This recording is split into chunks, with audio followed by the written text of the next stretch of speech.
Yang berbahagia, Datuk Rabi Mutayah, Ketua Setiausaha Kementerian Perusahaan Peladangan dan Komoditi KPPK, Yang Berusaha Tuan Abdul Hadi bin Omar, Timbalan Ketua Setiausaha Perancangan Strategik dan Pengurusan KPPK, Setiausaha bahagian, Puan Nasrim Khanum binti Nawab Zadahan, Perunding Latihan Kanan, Subkluster Pembangunan Modal Insan, Kluster Pembangunan Profesional dan Etika, Institut Tadbiran Awam Negara Intan, Encik Syaif bin Baharudin, Perunding Latihan, Subkluster Pembangunan Modal Insan, Kluster Pembangunan Profesional dan Etika Intan, tuan-tuan dan puan-puan yang dihormati sekalian.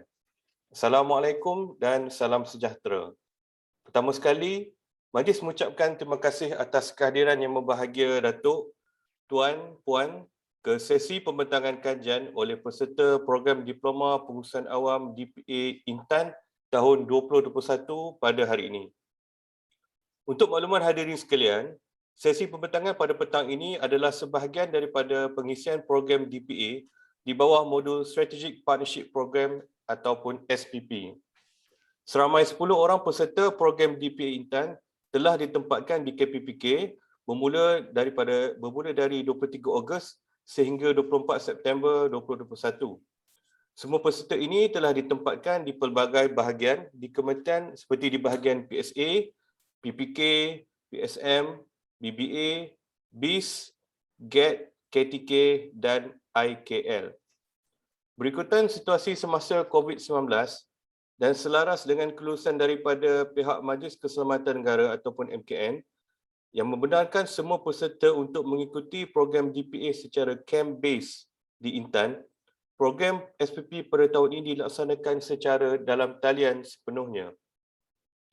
Sepanjang penempatan di bawah program SPP ini, semua peserta DPA telah dilibatkan dengan pelbagai aktiviti di bahagian masing-masing seperti mesyuarat, program webinar dan lain-lain.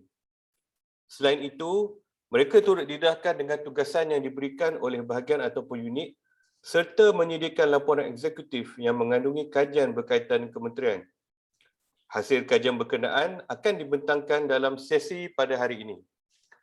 Hadirin sekalian, sebelum sesi pembentangan dimulakan, izinkan saya menerangkan kaedah penilaian bagi sesi pembentangan ini. Setiap pembentangan diberikan masa selama 10 minit. Bagi tempoh 10 minit ini, 7 minit akan diperuntukkan untuk sesi pembentangan, manakala baki 3 minit pula akan diperuntukkan untuk sesi soal jawab. Peringatan akan diberikan kepada peserta pada minit ke-7 bagi menandakan berakhirnya masa pembentangan. Pembentangan semua peserta DPA akan dinilai oleh 2 orang pegawai penilai, iaitu setiausaha bahagian di mana peserta ditempatkan dan pegawai penyelia lapangan yang telah dilantik di bahagian masing-masing. Permakahan pembentangan ini akan mengambil kira 3 aspek utama. Aspek yang pertama iaitu aspek kelancaran yang akan merangkumi aspek pengurusan masa serta lontaran suara yang jelas. Aspek yang kedua iaitu aspek isi kandungan akan merangkumi aspek analisis masalah dan kematangan idea. Yang ketiga, aspek yang terakhir adalah aspek kekemasan. Aspek kekemasan ini yang merangkumi aspek penggunaan bahasa, persembahan slide dan kreativiti peserta. Hadirin sekalian, tanpa melengahkan masa, majlis dengan hormatnya menjemput pembentang pertama iaitu Puan Maizatul Farhain binti Ismail dengan tajuk kajian beliau, The Impact of the Extension of PLKS on the Survival of the Plantation Sector during the COVID-19 Pandemic. Dengan hormatnya dipersilakan.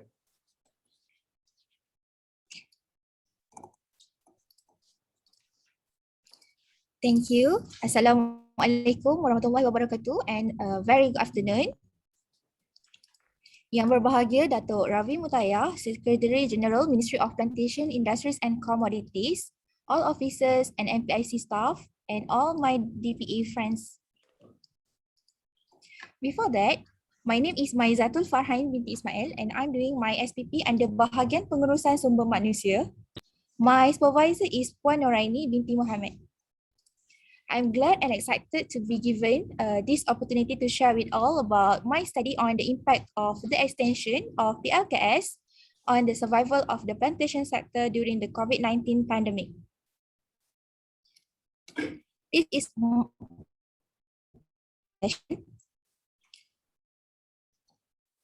the COVID-19 pandemic and the Movement Control Order (MCO) are having a variety of impact on migrant workers, putting at risk both those who are unable to work during the MCO and those who continue to work in essential services. The economic disruption caused by the pandemic and resulting MCO are expected to be substantive. According to Ministry of Home Affairs, Malaysia's economic dependence on foreign workers is particularly noticeable, with almost 16% use energy from them. In the current slide shows the statistic about the number of foreign workers in plantation sector in Malaysia until June 2021. This data I got from PMI, which generally we can see almost every year, the number are more than 100,000 foreign workers in plantation sector. Most foreigners working in Malaysia are semi-skilled and unskilled workers to meet the needs of the manpower in certain sectors, such as plantation, construction, services, and manufacturing. Due to COVID-19 pandemic, they were not able to work in order to meet the requirement of SOP. The permit expired during the Movement Control Order (MCO). I'm sure everyone must wondering what is meant by PLKS. Actually, PLKS is an acronym for Pas Lawatan Kerja Sementara. In English, the term is Visitor's Pass, Temporary Employment. PLKS is actually an employment pass is issued to the expatriate to enable him to stay and work legally in the country. However, there are certain categories of expatriate who are allowed to work in this country. The approval of the expatriate committee is subjected to the period of contract and the monthly salary of the expatriate, and the application should be made at the Foreign Workers Division, headquarters of Immigration Affairs. Employers should apply 3 months before the PLKS expired. The idea of this research is come from current issue. We can see in the newspaper about the recalibration program, repatriation plan, and PLKS. The problem statement divided into 3 parts: the problem, the reality, and the ideal. Regarding the issue, the problem is the high dependency of Malaysia on foreign workers. The reality is the proposed extension of PLKS during the COVID-19 pandemic is an initiative to protect their welfare. And the ideal is the COVID-19 pandemic caused losses to employers because employees were unable to work due to SOP. They were deported to their countries. There is a question.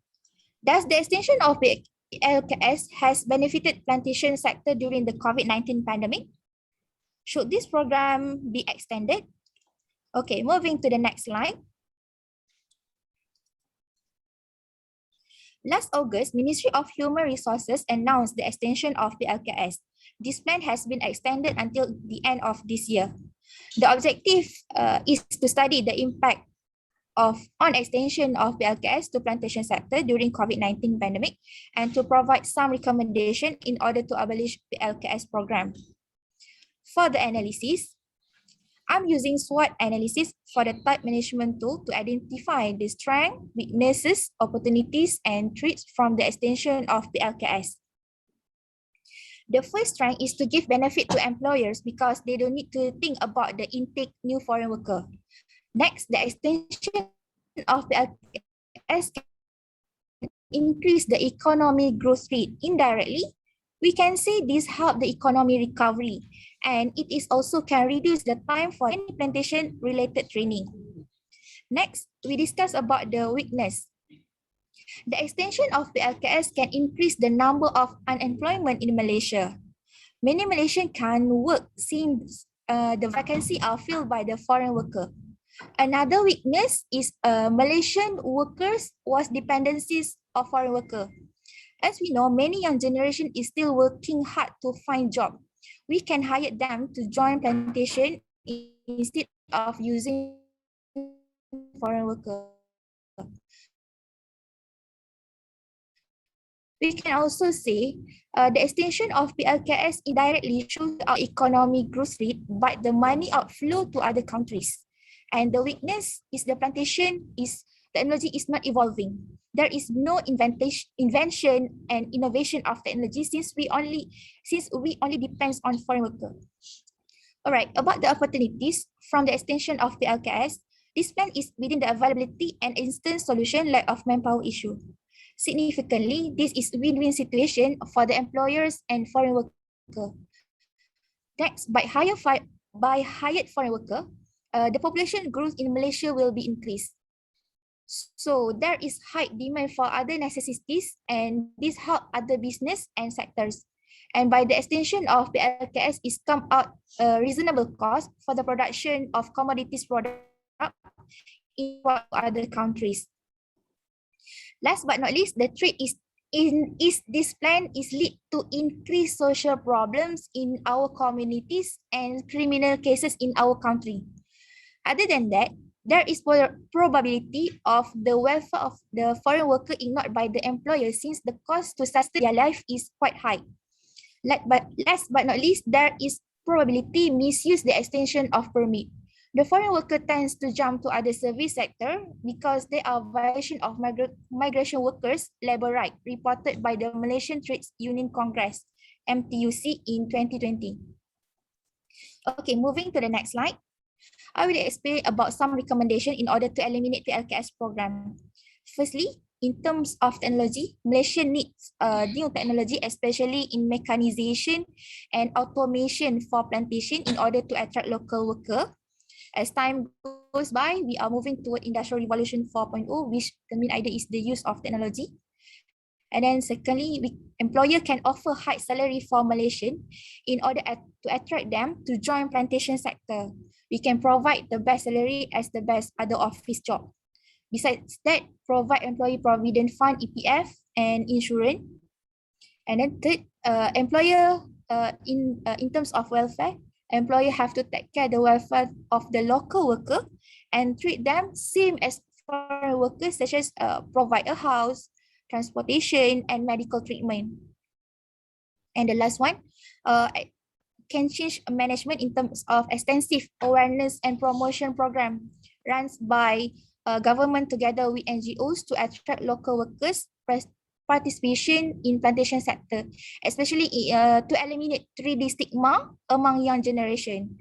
3D stand for dirty, difficult, and dangerous. Okay. In conclusion, due to MCO because of COVID-19 pandemic, almost all economic sectors and businesses activities are not allowed to resume business subject to conditions and a standard operating procedure, SOP. Any foreign workers working in this country, if they comply with and are subject to the term for renewal of the PLKS, will be granted approval to renew their PLKS. Even though the recruitment of foreign workers has increased the economic growth rate of our country, but it has also led to some bad impact to our country. Foreign worker is an issue that needs to be addressed prudently in order to overcome the dumping of foreign labor in Malaysia is to give priority to locals working in various sectors. Okay, I end this presentation by some references and thank you. Terima kasih kepada Puan Mazatul Farhain. Majlis diteruskan dengan sesi soal jawab. Sekiranya yang berbahagia Datuk, Tuan-Puan ingin bertanyakan sebarang soalan berkaitan kajian yang telah dibentangkan. Dengan hormatnya dipersilakan.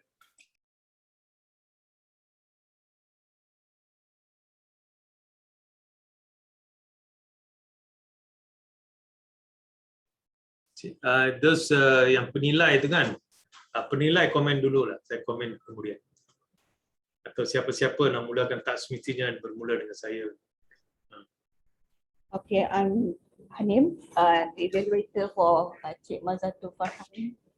I think overall it was a good performance. A great PLKS is a short-term measure. It has many shortfalls. As for further research, I would suggest more focus to be given on how PLKS program contributes to plantation sector productivity during COVID-19 pandemic.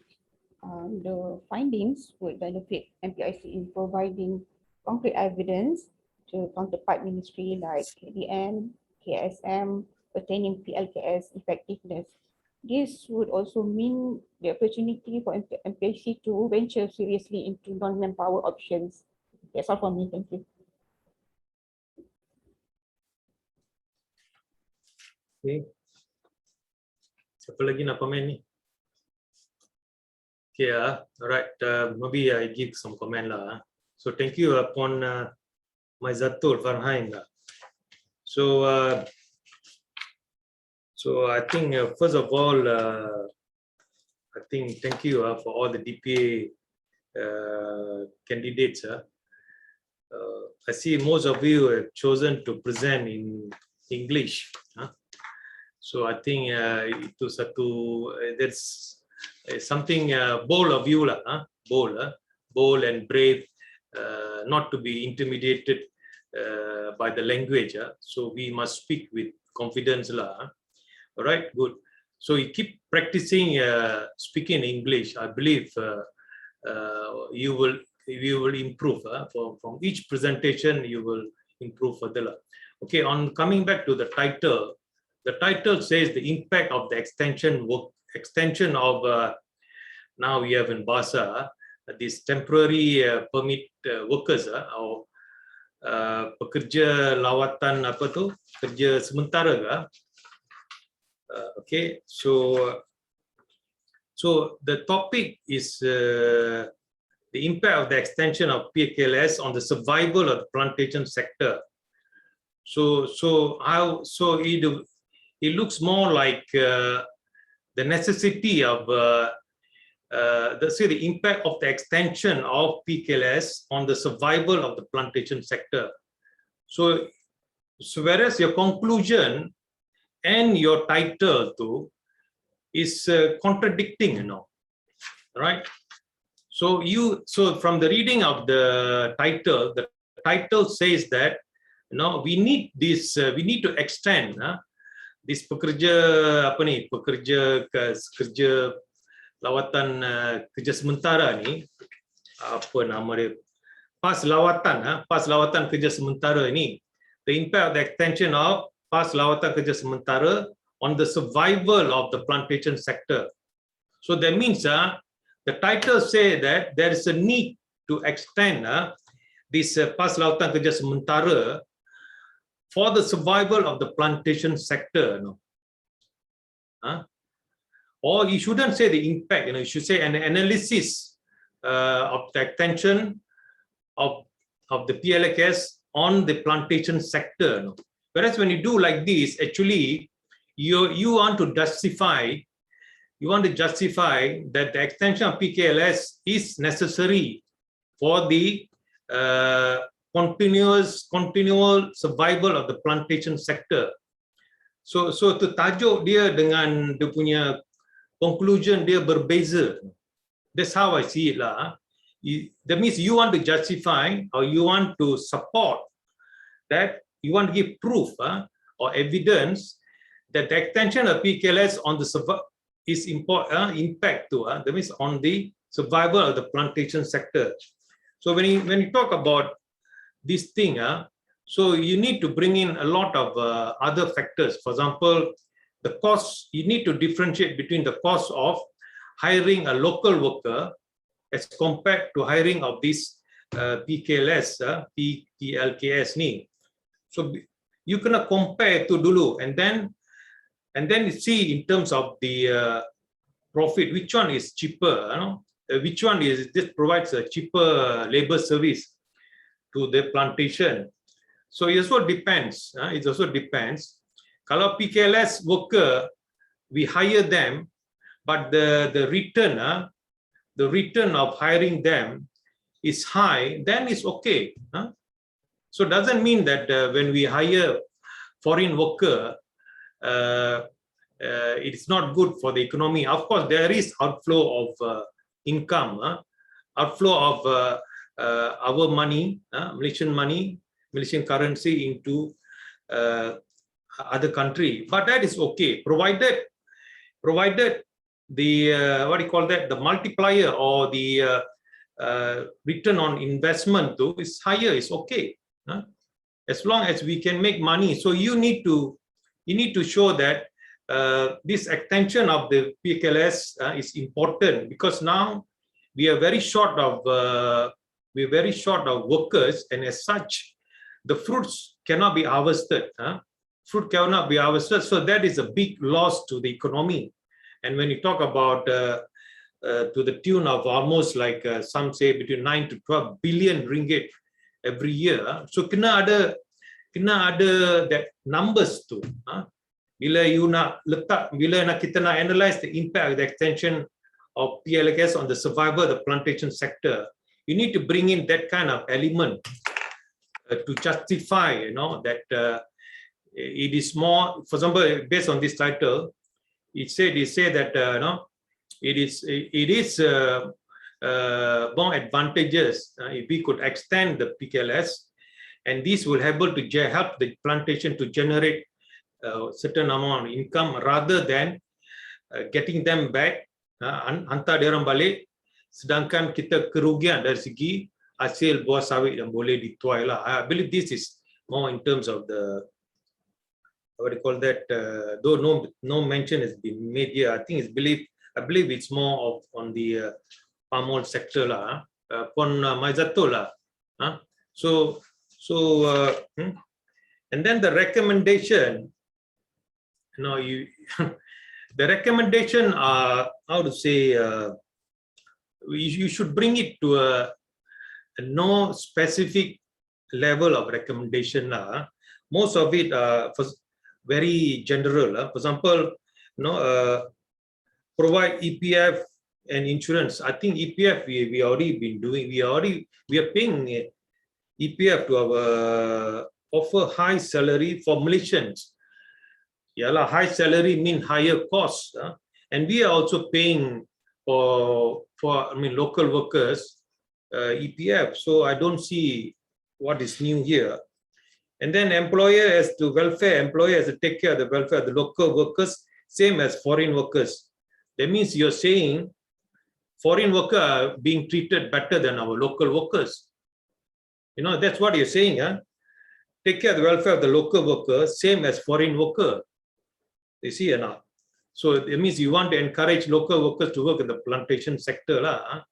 So you're saying as though the foreign workers are given better treatment as compared to local workers. So okay. Anyway, that's my comment lah. So for my Zatol, so when you select the topic, certain topic we can go on you explaining using general statement, but certain topic you need to justify with numbers and evidence. So kita kena berhati-hati lah bila pilih topik tu. And then bila pilih topik tu, pastikan dalam tempoh yang singkat ni adalah your access to those information is available. If not, it become very, what do you call that, very general lah. All right, but okay lah, that's my comment lah. Karena komen memang panjang lah.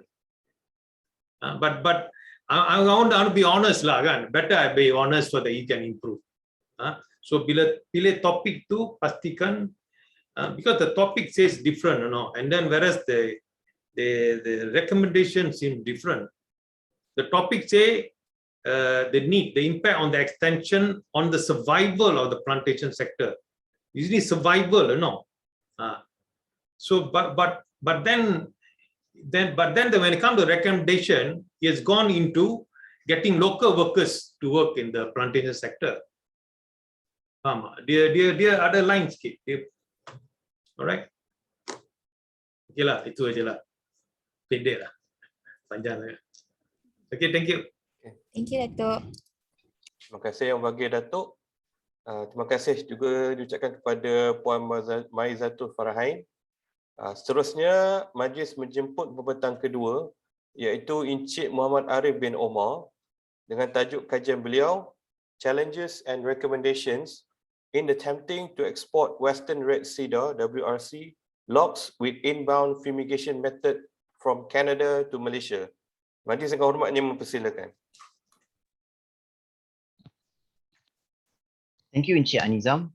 Assalamualaikum and very good afternoon. Yang berbahagia, Datuk Ravi Mutaya, Secretary General, Ministry of Plantation Industries and Commodities, all MPIC's officers, and my fellow friend. My name is Muhammad Arif bin Omar, and I've been assigned under the Bahagian Kemajuan Industri Kayu Kayan, Tembakau and Kenaf. We'll be presenting about challenges and recommendations in attempting to export Western Red Cedar WRC logs with inbound fumigation method from Canada to Malaysia. Before I start my presentation, I have made small changes in my slide. Thus, it might have slight difference from the original one. Okay, next slide, please. This is the content of my slide presentation for today. Next slide, please. Moving on to the introduction part, to ensure the timber industry can move forward and increase its value added, various efforts have been introduced by ministries, agencies, and councils under the MPIC to help the industry improve the productivity of food products, which the industry required sufficient and continuous food supply, such as importing woods from other countries. Besides that, the timber industry also suggested that the government allow a shipment trial on a low-risk WRC logs without going through the heat and chemical treatment in the origin country and do treatment in Malaysia using the inbound fumigation method. Current shipment takes a long time and will be much cheaper if the treatment is done in Malaysia. Some exporters refuse to ship timber to Malaysia because importers from other countries like Indonesia buy timber without treatment, such as WRC from Canada.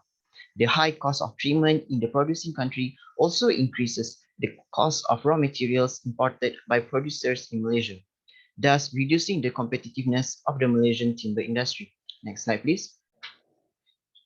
Moving on to the problem statement, Malaysian Timber Council MTC has established task force on import facilitation of sawn timber and logs into Malaysian TFIF, where the function of TFIF is to facilitate communication between the industry and the Department of Agriculture, DOA, which is in charge of plant biosecurity. However, the TFIF negotiation has been stalled when the DOA emphasized that the present laws do not permit trial shipment of WRC timber from Canada to Malaysia without chemical or heat treatment. Besides that, a pest risk analysis PRA is used in addition to the assessment criteria to decrease the risk of pest infection and disease entering Malaysia. Next slide, please. Hence, the objective of this research is to identify the challenges in exporting WRC logs without treatment from Canada and provide treatment by using the inbound fumigation method when arrived in Malaysia, and also to provide recommendation specifically to get approval from the DOA for trial shipment and inbound fumigation. Next slide, please. There are two management tools used for this research.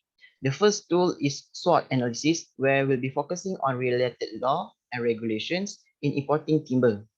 As can be seen in the slide, the strength is to prevent and eradicate agricultural pests and control the movement of pests in international trade. The weaknesses is the high cost of treatment at importing country and the shipment takes a long time to arrive in Malaysia. The opportunity is to amend regulation that allow low-risk logs to enter Malaysia and to reduce the cost of import and increase the price competitiveness. Lastly, the potential threat might be the agricultural pests slip off from the quarantine site if the cargo is not properly quarantined. Next slide, please. The second management tool used for this research is the ERRC grid, where we'll be focusing on the import-export of WRC. As can be seen in the slide, factors that need to be eliminated is the fumigation treatment of WRC in Canada and its cost. Factors that need to be raised is allowing non-treatment, low-risk timber entering Malaysia. Factors that need to be reduced is the shipment time of receiving the cargo, while the factor that need to be created is develop facilities for non-treated low-risk timber that once the cargo arrives in Malaysia, it will undergo the inbound fumigation method. Next slide, please. The next slide will be the suggestion and recommendation. There are three recommendations for this research. The first one is to analyzing the competitor countries such as China, Indonesia, and Vietnam. We analyze the related law and regulation of these three countries, the pre-shipment treatment, and the post-entry treatment, and others. Secondly is doing research on shipment trial of WRC timber. Canada has been chosen because of low-risk country with a low risk of pest. By allowing a shipment trial of WRC timber from Canada, we can do a research on doing inbound fumigation in Malaysia. This will help to reduce cost of treatment from exporting countries, reduce the shipment time to arrive in Malaysia, and boost price competitiveness. And thirdly, is to get the experts' opinion. The experts can be from the industry level, international trader, and a representative from MPIC, DOA, and agencies under the ministry. Next slide, please. As for the conclusion, Malaysia is often seen as a country with a potential to become a regional center for wood product manufacturing. However, in order to accomplish this aim, the issue of a shortage of raw material in wood resources from natural forests must be addressed. The Malaysian timber industry proposal to encourage the import of low-risk timber such as WRC species from Canada without treatment to be treated in Malaysia through inbound fumigation aims to increase the Malaysian timber industry competitiveness by lowering raw material costs and increasing timber raw material resource for processing. An agreement between the industry and the Department of Agriculture need to be worked out for a long-term development of the wood processing industry while also protecting the country biosecurity interests. Next slide, please. Okay, that's all from me. Thank you. Terima kasih diucapkan kepada Cik Muhammad Arif. Majlis diteruskan dengan sesi soal jawab. Sekiranya yang membahagi Datuk, Tuan Puan ingin bertanyakan sebarang soalan berkaitan kajian yang telah dibentangkan. Dengan hormatnya dipersilakan. Apa nak mula lah. Ada komen ke?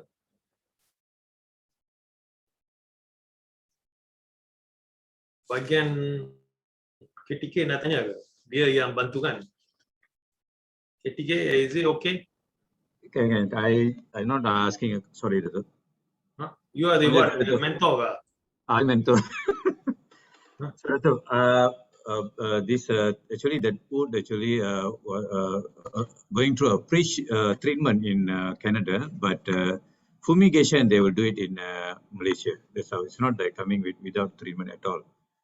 That's what I want to tell that all the participants here that treatment will be done in pre-treatment will be done in Canada, but fumigation will be done in Malaysia. That's what the suggestion. What is the difference between the pre-treatment and the fumigation? Fumigation going through a process of long heated treatment, that whereas other wood will be pre-treatment, they will have a preliminary treatment with chemical and everything. So that the fumigation will be costly in foreign countries and take very long to complete. Yeah. Siapa lagi yang komen ni? Challenges and recommendation. I don't know whether because it looks very 10 minutes kan? 10 minutes. Maybe because that has limited this our DPA many cadets from dwelling further into the issue. Everything looks like very touch base aja lah, touch and go aja lah. No, so not real that kind of deep dwelling. So saya komen sikit lah. Jadi memanglah in terms of when he can do fumigation here, so assuming Malaysia is cheaper than Canada lah, assuming. So if Malaysia is more expensive, but the way I look at it, they say it's cheaper in Malaysia, but then it can be cheaper in Malaysia, but then we do not want to compromise the biosecurity in Malaysia lah. So itu you kena jadi biosecurity itu kadang-kadang kita ni worry too much. For example, even for cocoa, if the fumigation is to be done within the pot area, then it's fine. But if the fumigation is to be taken out of the pot area, out of the pot area, then you must have a designated warehouse or place to do your fumigation. So that part, so it didn't clearly say whether the fumigation will be done in the pot area. But in the pot area means also, that means there must be you must have the kind of facility to be provided lah. And then so, and also okay, that I think is important lah. We want to outside the pot area is difficult to control because this there are a lot of pests in the wood that can also be a threat to our what do you call that, our timber industry lah, or threat to other plants as well. So we must have like a tight a tight control over the whole process. That is also important. And it is a good idea if we can do it here. It's a cheaper cost, and definitely that will help our our millers. Because this is logs, our millers or other intermediate wood manufacturers or factory in terms of procuring cheaper raw material from Canada. Canada ni bukan dekat, jauh jugalah, jauh juga. Or because it's very much dependent on markets as well. Ini markets dengan DOA kan, so they're very dependent on them. So this something that we need to discuss with markets as well lah. So itulah. So I think that's all I want to comment on this. Thank you very much. Terima kasih Yang Berbahagia Datuk. Terima kasih juga diucapkan kepada Encik Muhammad Arif. Seterusnya, majlis menjemput pembentang ketiga iaitu Puan Syazwani binti Abdul Halim dengan tajuk kajian beliau Bioenergy for a Better Future, Analysis on the Challenges of POME Biogas Implementation in Malaysia and the Way Forward. Majlis dengan hormatnya mempersilakan. Bismillahirrahmanirrahim. Assalamualaikum warahmatullahi wabarakatuh and a very good morning. I would like to wish to Dr. Rabi Mutaya, Secretary General of PIC. Okay.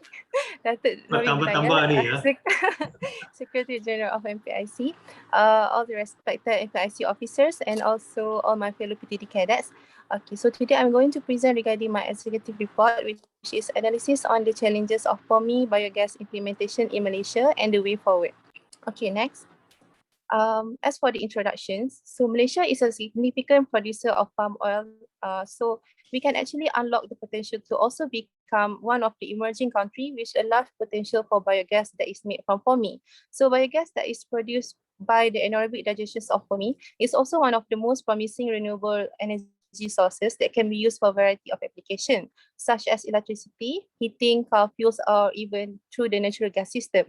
So despite the abundant supply, we can see that biogas in Malaysia is still not fully optimized, as only a small fraction of oil palm is currently processed to generate the biogas. Okay, next. So as for the problem statement, there is a data that shows that Malaysia renewable energy generation in 2017 was still the lowest, which is if you want to compare to Vietnam, Thailand, and Indonesia. Not only that, there is also the data that shows 90% of energy generation in Malaysia is still using the conventional sources of energy. So there is also a data that shows only 130 out of 457 palm oil mills have completed biogas capture facility installed in their mills, where only half of them is actually using the gas for electricity and combined heat and power. And there is also more than 50% of palm oil mills that is still continue using the conventional ponding system and the open tank digester. Okay, next. This is the figure that I found, which is the first one is the contributions of biogas in 2017 that shows 0% contribution in terms of fuel types. And then the second one is the biogas development trend up until 2019. Next.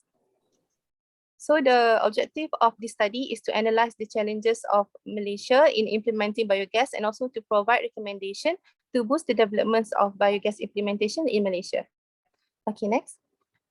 So the fundamental consideration, which is I am using the cluster analysis in order to dig deeper in terms of the challenges that is faced by Malaysia. So in terms of the political, there are no policies that emphasize solely on the biogas. We know that Malaysian government has took a lot of initiative where there is a lot of renewable energy policies. However, most of the existing renewable energy policies tend to be overgeneralized, where there are no policies that are solely focused on the biogas itself. So the next one is in terms of economical, which is the biogas technology is economically unattractive. This means that the investor or even the biogas industry player are actually concerned regarding the investment cost, construction cost, or even the cost that is involved in the connectivity grid, where there is an estimation of 14 until 17 million expenditure will be involved. Not only that, they are also having a problem in terms of the fossil fuels heavily subsidized in our country, where it creates an unnecessary competition for the conventional source of energy and also the renewable source of energy. And the next one is social, which is lack of societal awareness and acceptance, and also expert workforce. Societal awareness and acceptance means that in Malaysia, some of our citizens are still thinking that the biogas is actually not that important. So this does not create a community push factor for the government to actually make an immediate shift from the renewable energy towards from the conventional energy to the renewable energy. And lack of expert workforce means that the biogas requires a very advanced technology. So there is a data that shows that Malaysia is actually having a lack of shortage in terms of the expertise in order to handle the biogas industry. Next. Okay, so in terms of technological, we are also having a problem in terms of infrastructure. So the main problems of biogas is the long distance between the palm oil mills, which makes it hard for the biogas to be implemented in Malaysia.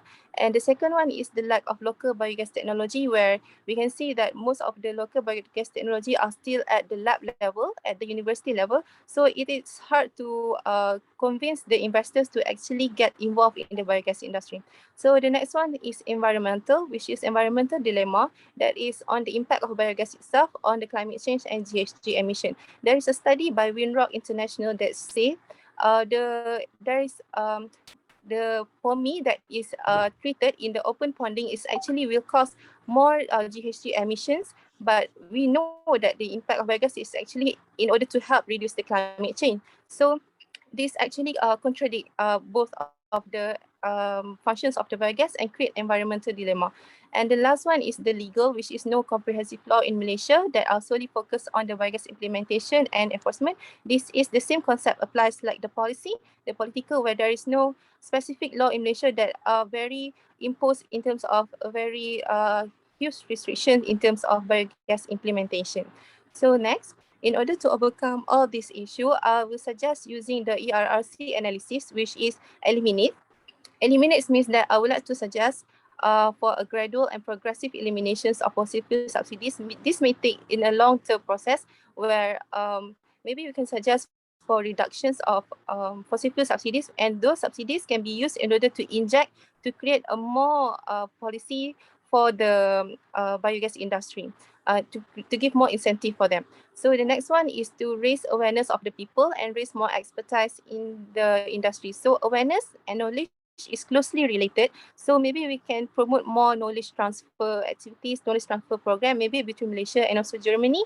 So this, by encouraging and increasing the awareness of the people, will somehow also increase the knowledge of the people and will open the eyes of the public, and which will also help into raising more expertise in the industry. And then the next one is reduce the burden of the private company through public-private partnership. So this is according to the report by MPOB, where the EPP5 states that most of the palm oil project is mostly directly 100% private initiative. So by reducing the burdens of the private company through public-private partnership, maybe we can encourage and helps the biogas industry in terms of not only in terms of the financial support, but maybe in terms of the feasibility studies, in terms of best practice and so on. So, and the last one is by creating new policy and also impose a stricter regulation. This means that maybe we need to provide a more comprehensive and precise policy and also regulation that are solely focused on biogas to show how Malaysia are actually very serious in terms of promoting biogas adoptions in Malaysia. This is also will give a clear direction for the biogas industry players so that they know what are the benefits that they are going to get, what are the things that they can do and they cannot do. So this will give a clearer instruction for them. So as a conclusion, okay, biogas from the palm oil sector have the potential of being the most important renewable source of energy in Malaysia. However, there are still challenges that have been detected, just like how I found in the Peserta analysis. So I hope that the following recommendation can actually help to create a rapid growth of POMI biogas developments and also create a sustainable biogas market in the country. So that's all, Datuk. Thank you. Terima kasih diucapkan kepada Puan Syazwani. Majlis diteruskan dengan sesi soal jawab. Sekiranya yang bagi Datuk, Tuan, Puan, ingin bertanyakan sebarang soalan berkaitan kajian yang telah dibentangkan. Dengan hormatnya saya persilakan. Datuk Huzairi daripada BIS. I have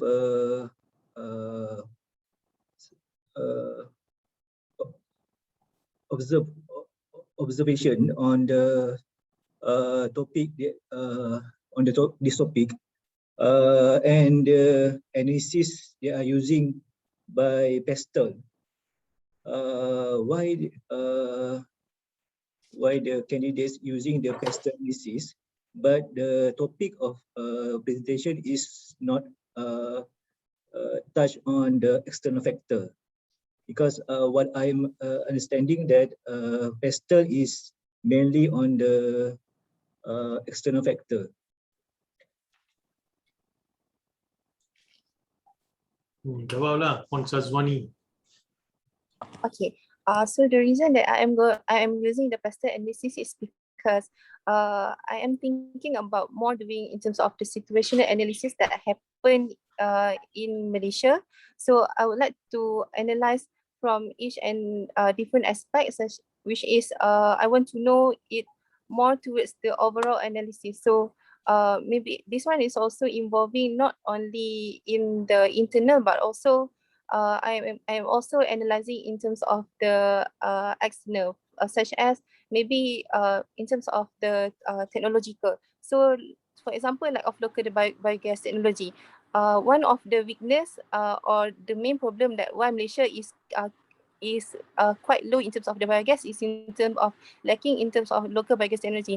But somehow we are also importing from, there is also a data that shows biogas is, we also import the technology from Germany, but some of the technology are also not fulfilling the requirements of what we want in Malaysia. So so it's just that I didn't have enough time to actually put it inside this, but the reason why I choose the Pestel analysis is because I want to do more towards the situational analysis of what is the main factors causing from each and different perspective.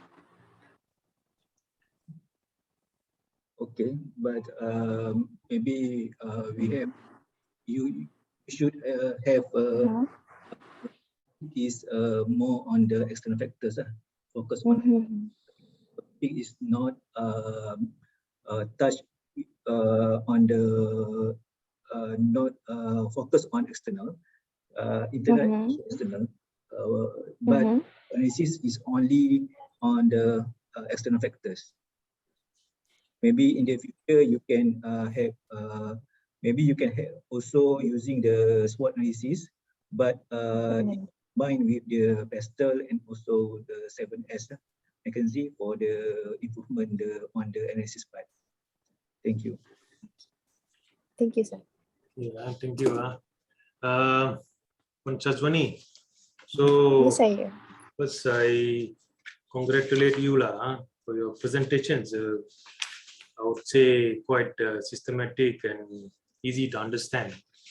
So you know. Thank you, Doctor. But before we talk about bioenergy as a form of renewable energy, we also must tie up with what is our renewable energy mix lah, national renewable energy mix punya, and how this would support in achieving those target lah. See, one of the main reason is, are we really serious about climate change or not? Itu soalan yang pertama kena jawab tu. Polisi kita ni, patutnya kita bayar lebih in terms of tariff paid for electricity generated from biogas. For example, assuming we are doing we are generating electricity to supply to the national grid kan.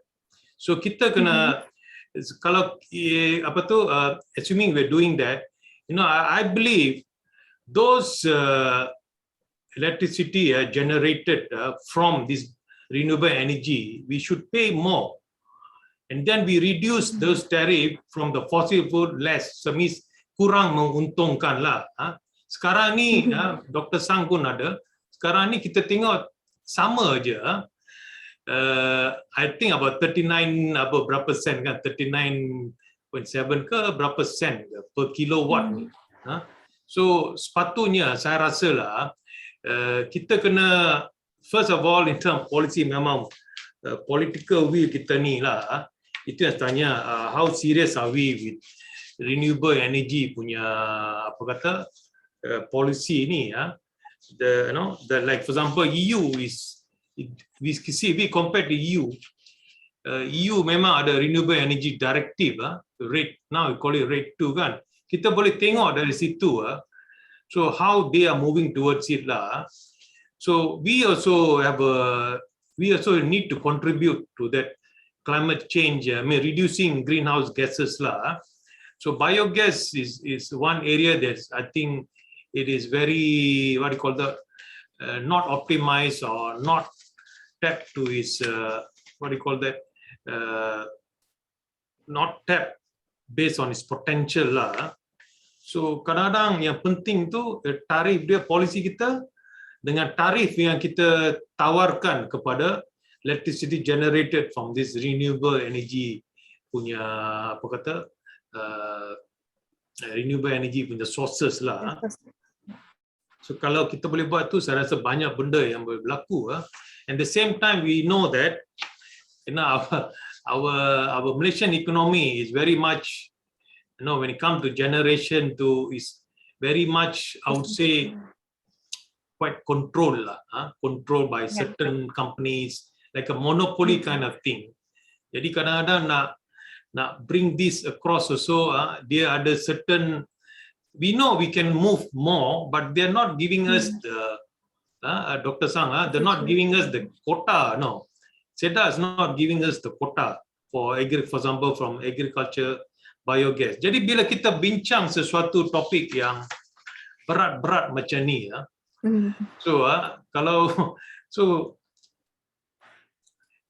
sometimes we need to bring in the idea of even Dr. Sang will say, oh, this is something I've not thought of.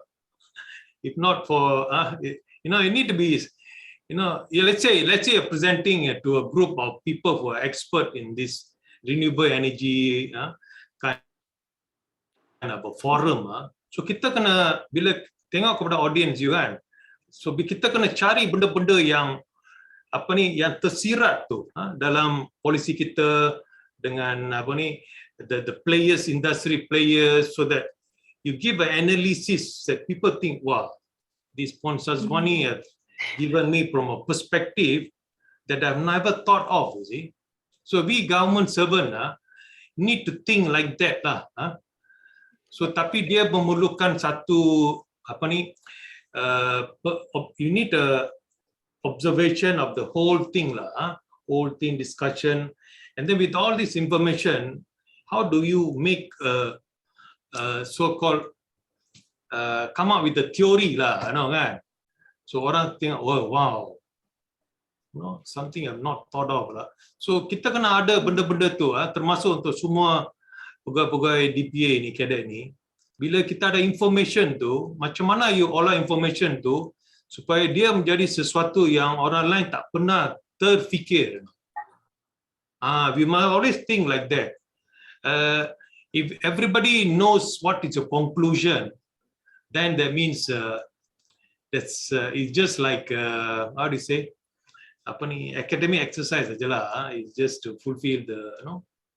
So we must try to think along that line, to be different, not to be different nanti become people brand us as weird lah kan, apa kata weirdo ke. Okay lah, itu sajalah. Thank you very much. Dr. Sam, komen ke? Terima kasih yang bagi Datuk. Mungkin Dr. Sang ada nak bagi maklum balas ataupun soalan. Okay. Okay, thank you Datuk. Actually, I want to comment also quite a lot also lah. Okay, Puan Sazwani, saya harap you boleh ambil this as a positive punya things, especially comment dari Datuk tadi lah. As I mentioned to you before you start the work, I already told you, you must come with something new. Don't come with something that what we already know. So macam Datuk kata tadi lah, kalau you have come up with something that apa yang kita dah tahu, tak ada makna lagi lah kita buat exercise ni. Okay, the first thing ialah saya, when I go through your topic to itself, when you mention analysis on the challenges, I expecting that you actually come up with some analysis comparison yang mana saya tak nampak. So I rasa mungkin tajuk tu tak berapa kena lah. So I would suggest the tajuk tu probably yang lebih sesuai based on apa yang you dah buat is identifying. You are actually identifying the challenges by the industry lah, not so much on analysis. Itu yang pertama. Okay, yang kedua, when you go to your objective yang pertama, you mention to analyze. Tu saya rasa is not analyze lah, because you did not do any analysis. You just like identifying based on the pastel dengan Blue Ocean ERC tadi tu lah. Okay, itu general comment. Okay, yang kedua, when you go to your pastel analysis, you mention on the economical tu, you mention the fossil fuel is heavily subsidized. Actually, fossil fuel ni is government only subsidized for transport sectors. If you go to the industry sectors, the fossil fuel is not subsidized. The industry actually paying a real cost of the fossil fuel. Yeah. So kalau you're talking about electricity generation is subsidized, that one also not 100% true, because that is actually considered cross subsidized. Di mana kalau you observe kita punya electricity bill, kita ada sort of ICPT, dia panggil apa ni, the cost pass through. So that mean the government actually don't subsidize so much on that. Yang tu is the industry market supply and demand yang akan determine that lah. So itu ada sedikit pembetulan fakta lah. Okay, then when you go to the environmental, you mention situ environmental dilemma. Saya mula-mula terfikir apa benda yang environmental dilemma ni, because when kita capture the biogas for whatever purpose, electricity purposes ke whatever, actually tak timbul lagi isu dilema, because we are actually helping out the environment. So dia tak ada apa-apa nak dilema in term of the climate change dengan GHG emission lah. In fact, it is more helpful actually. Yeah.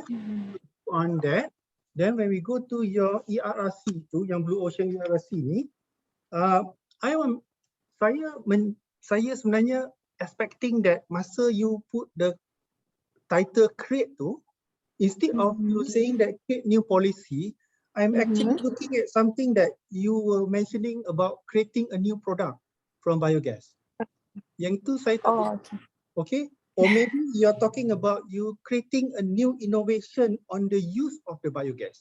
Because in your mindset probably you still lagi within a box that where you think that biogas hanyalah capture untuk electricity, but which is not true. So what we are expecting is that you come up with the idea, create something, probably the new use of the biogas yang kita trap tadi, probably not necessarily for electricity generation, it's for any other purpose. So itu yang kita perlu ada untuk berfikir di luar kotak, sebab saya rasa mungkin mindset you masih lagi dalam ruangan kotak tu, di mana biogas yang kita capture tu hanya untuk electricity. So what you should do here is that, can you think of something that not the conventional punya, jangan fikir secara konvensional. So kita kena ada idea baru that, okay, let's say kita ada cabaran ataupun ada masalah untuk go towards the electricity. Macam Datuk kata tadi, mungkin ada quota limitation dan sebagainya. So what is outside there? Apa yang selain daripada itu yang kita perlu dipikirkan? So sebenarnya ERRC ni sebenarnya adalah untuk cuba mencongkil apa yang kita boleh create di luar kotak tu tadi. Jangan fikir lagi yang dalam kotak. So sebab bila saya baca create new policy, bagi saya tak ada apa-apa. Nothing, it's nothing there. Tak ada satu new things lah kat situ. Yeah? So mungkin dari segi exercise ni saya rasa is quite helpful lah to you so that in the future bila you keluar dari DPA nanti the cara you gunakan model ERRC ni tadi untuk come up dengan something new, you must be thinking that bukan dari segi pemikiran konvensional. Maksudnya you kena fikir kalau ini tak boleh, ada tak satu benda baru yang saya boleh buat? Sebenarnya inilah yang saya nak daripada awak sebenarnya, tapi saya tak jumpa lah untuk sesi hari ini. Ya, walaupun saya ucapkan tahniah lah atas percubaan yang amat baik ini lah. Thank you. Terima kasih Dr. Sang. Terima kasih Yang Berusaha Dr. Sang. Terima kasih sekali lagi diucapkan kepada Puan Syazwani. Seterusnya, majlis ingin menjemput pembentang keempat iaitu Encik Muhammad Idham bin Idris Chandaran dengan tajuk kajian beliau How to Manage Forced Labour Issues in Malaysian Palm Oil Industry in order to improve trade relations with the United States of America. Dengan hormatnya dipersilakan. Bismillahirrahmanirrahim. Thank you Encik Al-Nizam. Assalamualaikum and good afternoon to Yang Berbahagia Datuk Ravi Mutaya, Secretary General Ministry Plantation Industry and Commodities, all MPIC officers and fellow DPA friends. I am Muhammad Idham and I will be presenting on a study with the title How to Manage Forced Labour Issue in Malaysian Palm Oil Industry in order to improve trade relations with the United States of America. Let us start with forced labour condition in Malaysian palm oil industry. In 2009, we have been listed in the first TVPRA list for forced labour, and then was added into child labour category in 2014. This means that the United States has related our palm oil industry with forced labour issues since more than a decade. There are few definitions of forced labour, and as we are viewing this issue relates to the United States, we will take ILO definition, which is all work or service which is exacted from any person under the threat of a penalty and for which the person has not offered himself or herself voluntarily. Also, the scope of this study is limited to forced labour in Malaysia palm oil industry only. Okay, next we will look into the problem statement. Since 2010 to 2020, Malaysian total export of palm oil and palm oil-based products to the United States show downward trend, both in volume and value. US CBP issuance of 2 WROs to FGV and SIMDABI in the late 2020 is expected to make this worse as it has many negative implications. One of them is a US industry player misunderstood as a blanket ban towards the Malaysian palm oil. As the world largest economy, the United States stance towards Malaysian palm oil industry will have impact on our palm oil trade with other major export destinations. There are three objectives of this study. The first is to understand the connection between forced labor issue in foreign producer countries and the US foreign policy and border management. Second is to identify what is the contributing factors for forced labor issues in Malaysian palm oil industry. And the last one is to provide recommendation on managing forced labor issue to improve trade relation with the US. The first analysis was done using pastel tool. This is to investigate the connection between the forced labor issue in producing countries and United States foreign policy and border management. We start with political, where the United States pride itself in their leading role in the fight against forced labor and human trafficking.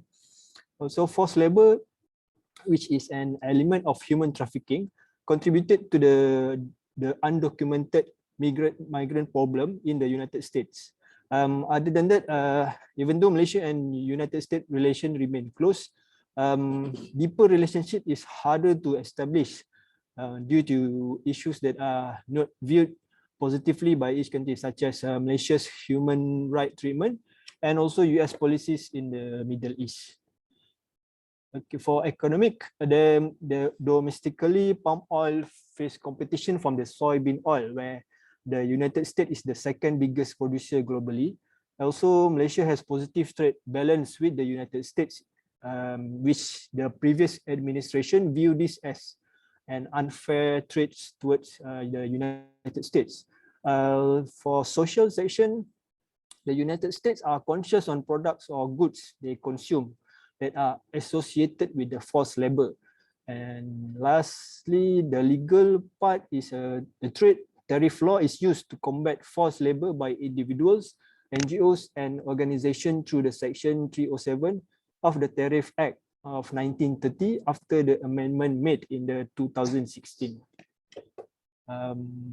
The second analysis tool used is Ichikawa. This is used to identify the contributing factors of the forced labor issues in the Malaysia palm oil industry. There are 5 categories. The first one is enforcement, where there are integrity issue among officials and low prosecution rate of worker exploitation in Malaysia. There is also lack coordination between interagency, which relates to the enforcement. Next is legislation, where there is a different labor law in Peninsula, Sabah, and Sarawak. This makes it hard for enforcement to come into place due to its complexity. And for the recruitment category, we are dependent on migrant worker due to low wages. This relates to forced labor issue, mostly affecting foreign workers only. And also another forced labor indicator identified is debt bondage from their origin country. Lastly, in working environment category, working condition not conducive causes involuntariness from the foreign worker. Okay, so for recommendation to improve our relationship and trade with the United States, Malaysia need to show efforts in combating forced labor and human trafficking issue. What we can do is we can first improve or best eliminate integrity issues among officials to allow law enforcement to take place. For example, officials complicit with migrant smuggling, this will open the risk for the undocumented worker to be exploited by the employer. Next, second is to enhance interagency coordination internally and cross-border collaboration to increase the chance to effectively prosecute forced labor culprits.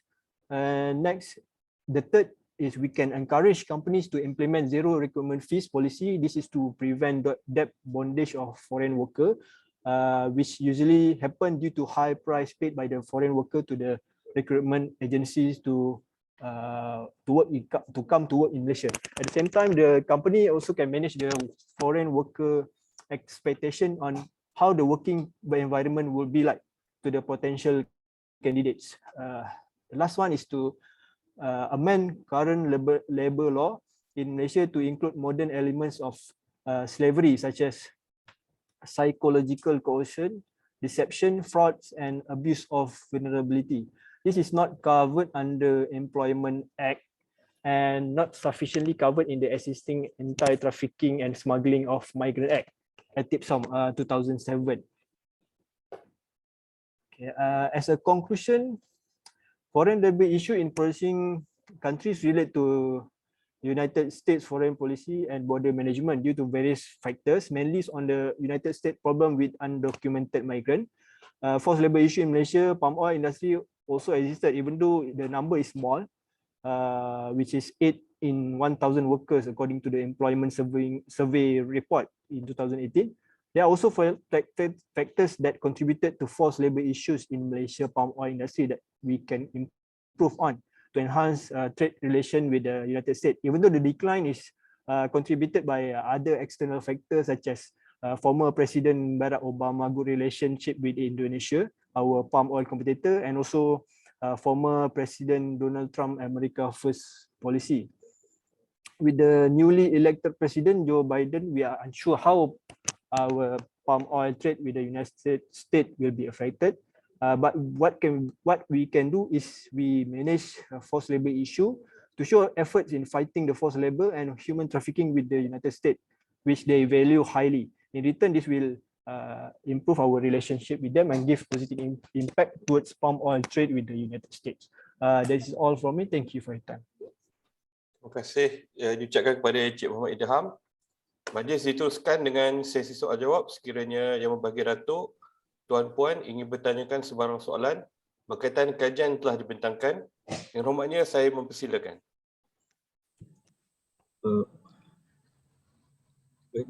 Silakan Encik Bala. Yeah. Can we go to the slide 2 problem statement? Right, Chidam, I just want some clarification only. Kita punya palm export to US has been a decline trend. Do you need a comparison with Indonesia also facing the same trend or not? Because we are not much different from Indonesia. Indonesia also have forced labor issues and everything. Whether we're losing market to Indonesia because of these issues. That's all. Thank you. Thank you, Mr. Bala, for the question. Actually, I didn't get the data for Indonesia data on the export to the US. But however, I looked into Malaysia. I looked into United States import of palm oil, and the volume is increasing. Meaning that while we are show decreasing trend, downward trends in the period 2010 to 2020, US import of palm oil is increasing trend. So most likely we are losing our market share in the US, but I'm not sure we are losing to Indonesia, or I don't have the data to make the conclusion. No, man, it's okay. Thank you. Okay. Thank you. Thank you for your question.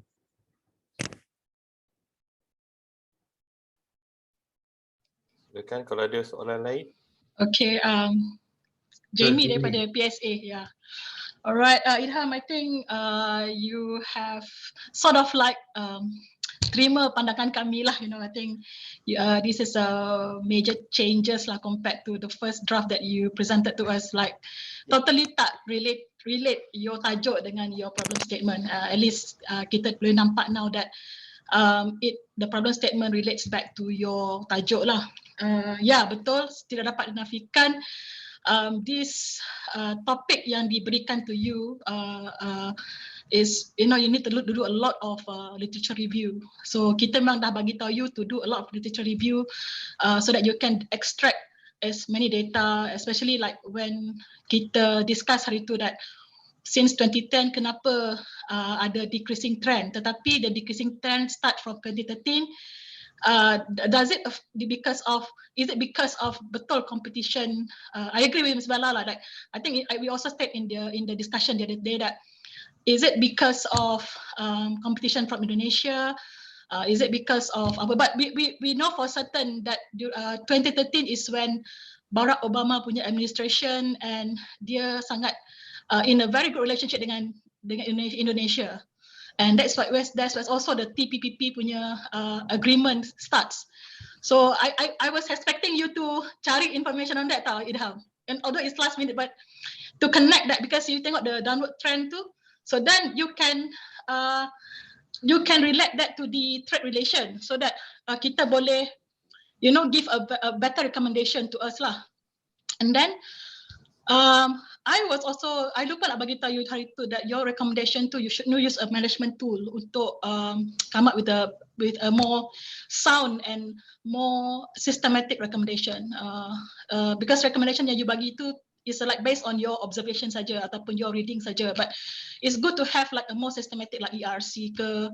So but yeah, I understand that, because when we sit down and discuss the topic tu, memang we felt that the topic tu jadi besar, instead of kita dah narrow hari tu jadi besar, but you have to kaji on one part how to manage forced labor, and another part you have to tengok trade relation.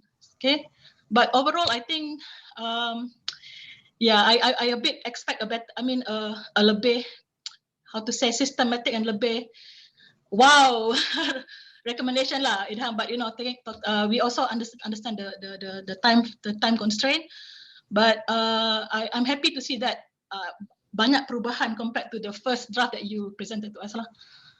this is something like an effort that I expect from you lah. Thank you so much. Okay, thank you Puan for Saya your nak komen assistance and sikit the team. lah. Silakan. Encik Muhammad Hidam. So, okay, thank you. I think within a short time, you have tried to understand the forced labor issue.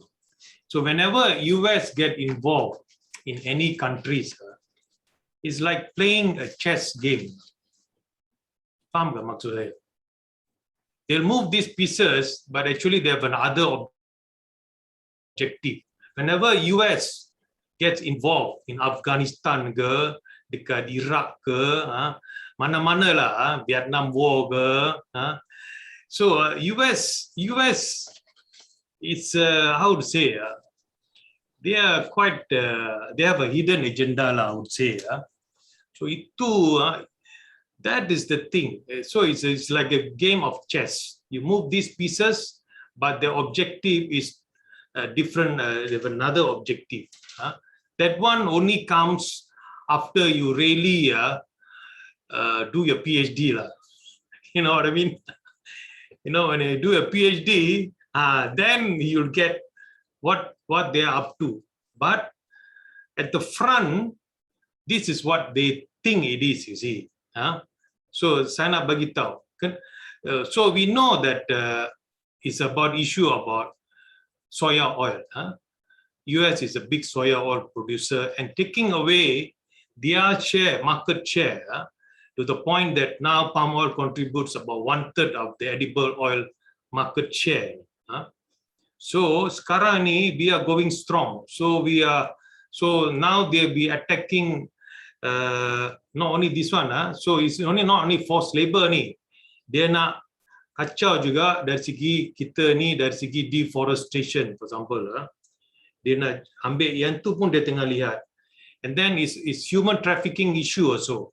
But it's not about forced labor. It's not about just forced labor. About human trafficking that is happening in Malaysia, whether you know or do not know.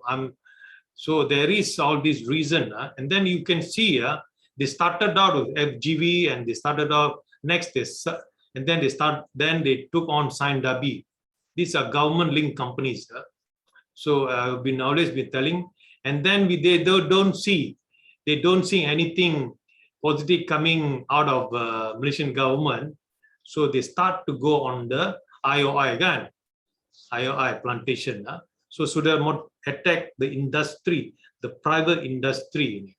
Why they're doing is because we have not, I think you mentioned, they want to see what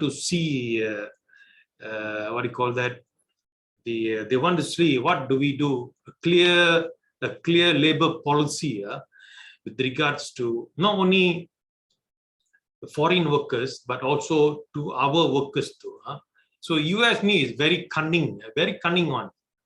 So very cunning, but they want us to show like this, But same time, they are actually is how to say dia adalah penjajah lah. Dia menjajah melalui how to say what do you call that?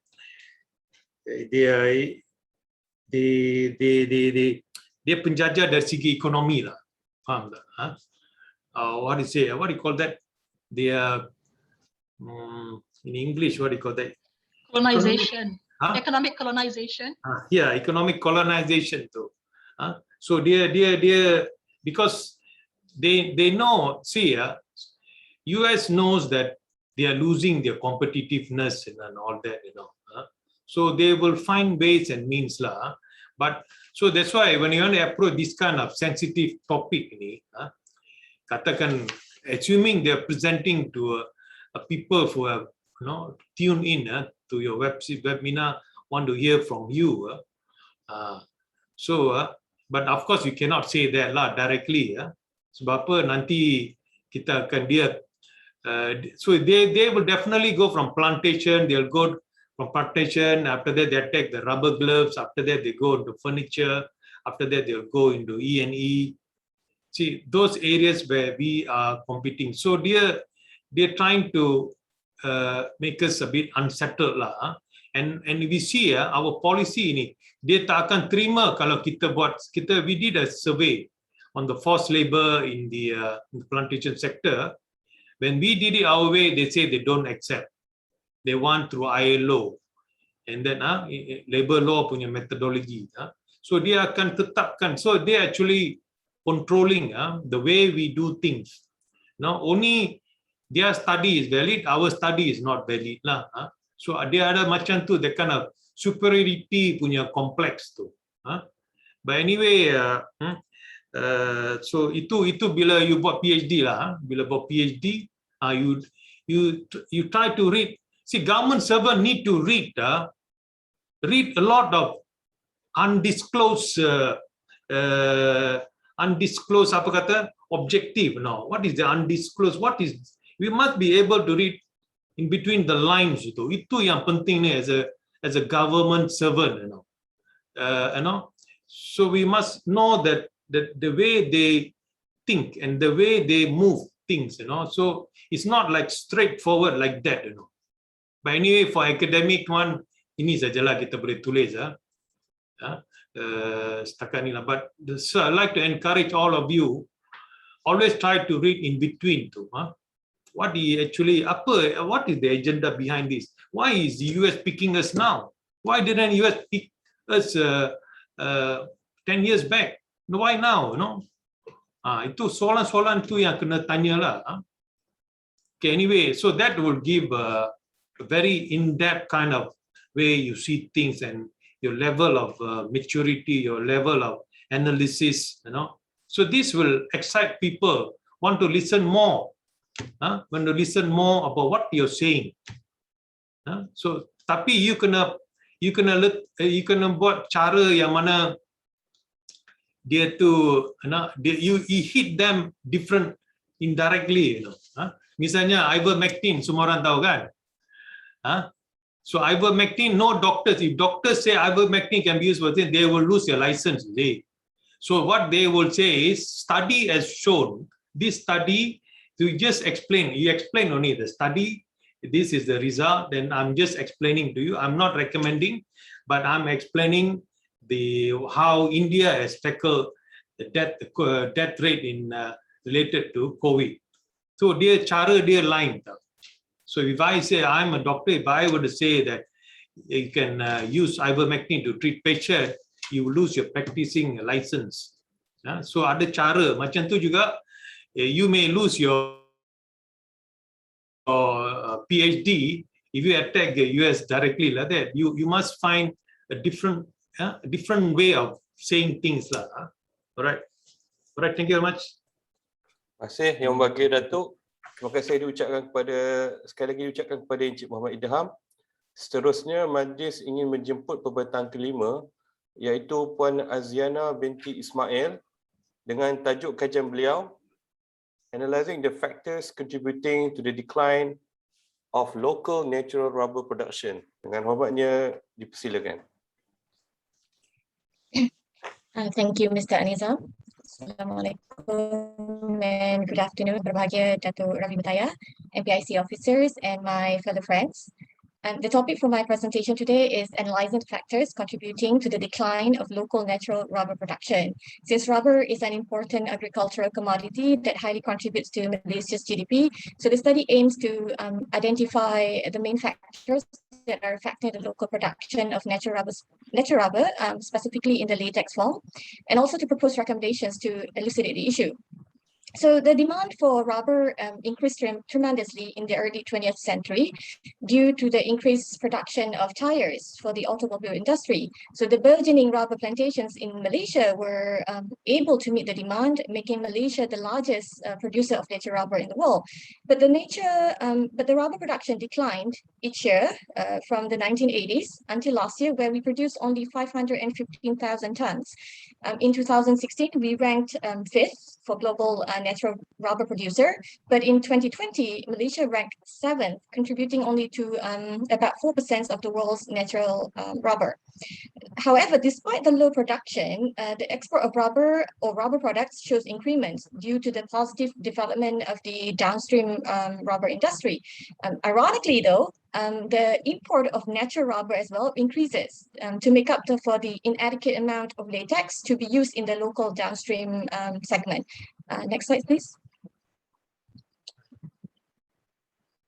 Okay. So in the first half of 2021, we recorded about 44.43 billion ringgit worth of export, with almost 90% coming from gloves production. But at the same time, we are also the second largest importer of latex. We import latex, especially from Thailand, due to the shortage of the local latex. However, so how is it possible that we don't have enough latex when we have about 1.08 million hectares of rubber plantations, which could translate into 1.2 million tons of natural rubber annually? So therefore, increased yield of latex is necessary to meet the demand of the local downstream sectors, and at the same time, to improve the income of the upstream segment. So thus, it is important to identify the contributing factors affecting the shortage in the raw material here. So next slide, please. So to identify the factors, we performed analysis using the Ichikawa diagram, and we identified 4 main factors that could contribute to the decline of latex production or natural rubber production. So the most common factor is the price volatility of the natural rubber. So the frequent changes and the constant declines in the price of natural rubber hinders many people from being involved in the upstream segment.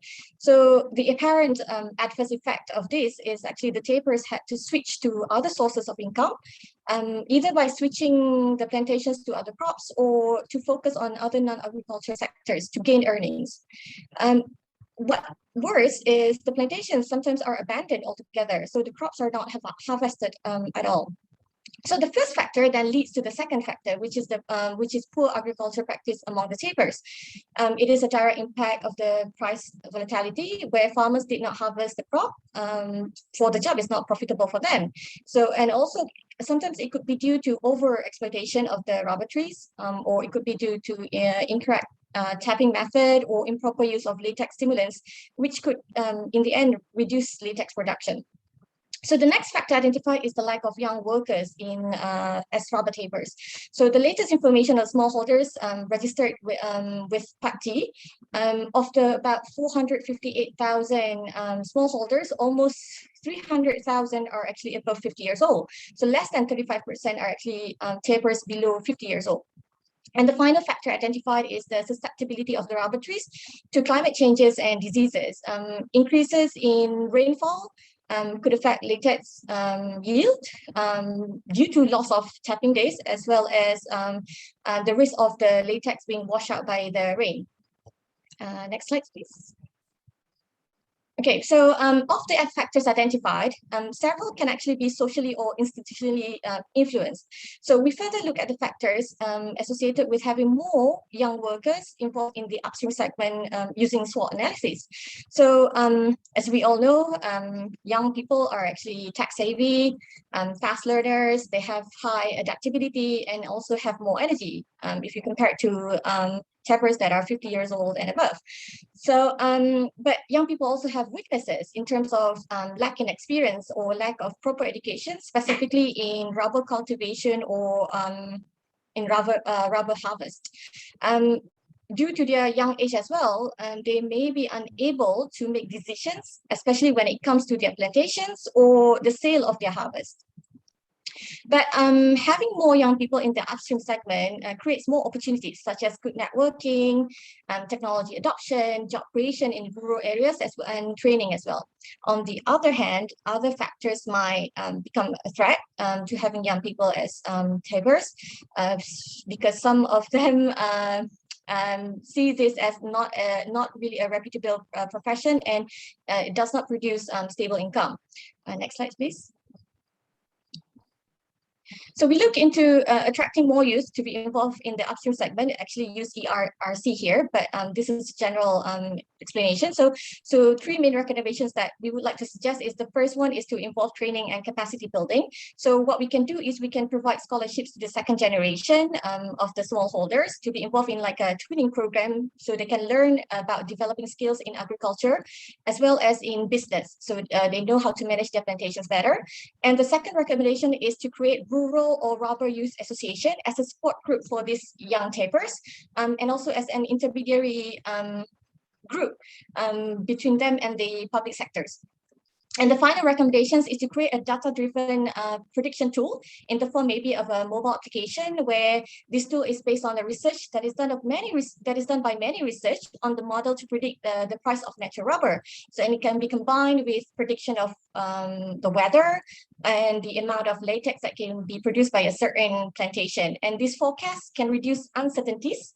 And the smallholders can formulate a practical plan, basically, to make better decisions in tapping days or in how they actually manage their plantation. So, so next slide, please.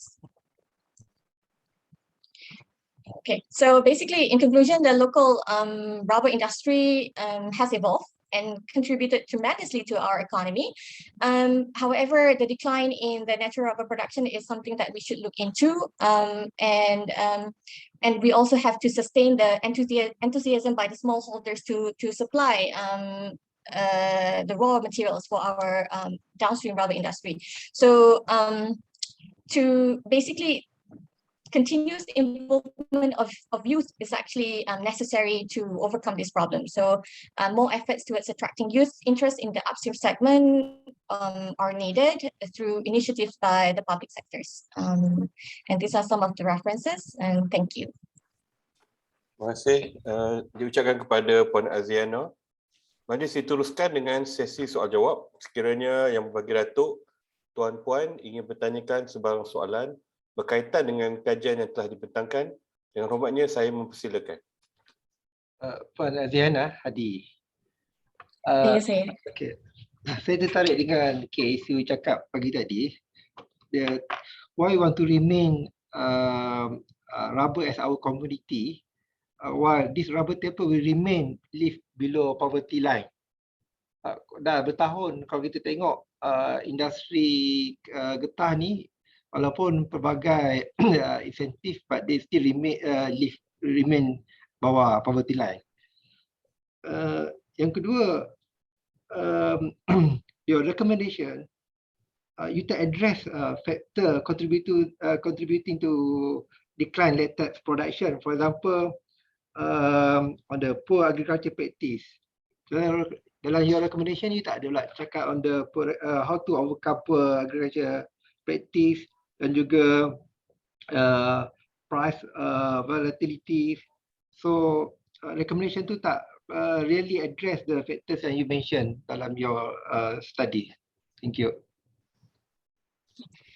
So for the first question, basically, I think rubber industry is something that we actually should try to continue, because this is a natural rubber, like something that sustainable.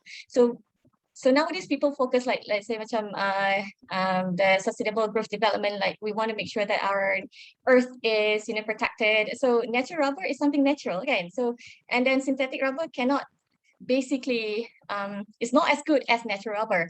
And I think that yes, it takes some time. It's been so long that we haven't we haven't been able to actually try to improve the life of the smallholders. But I think it's because of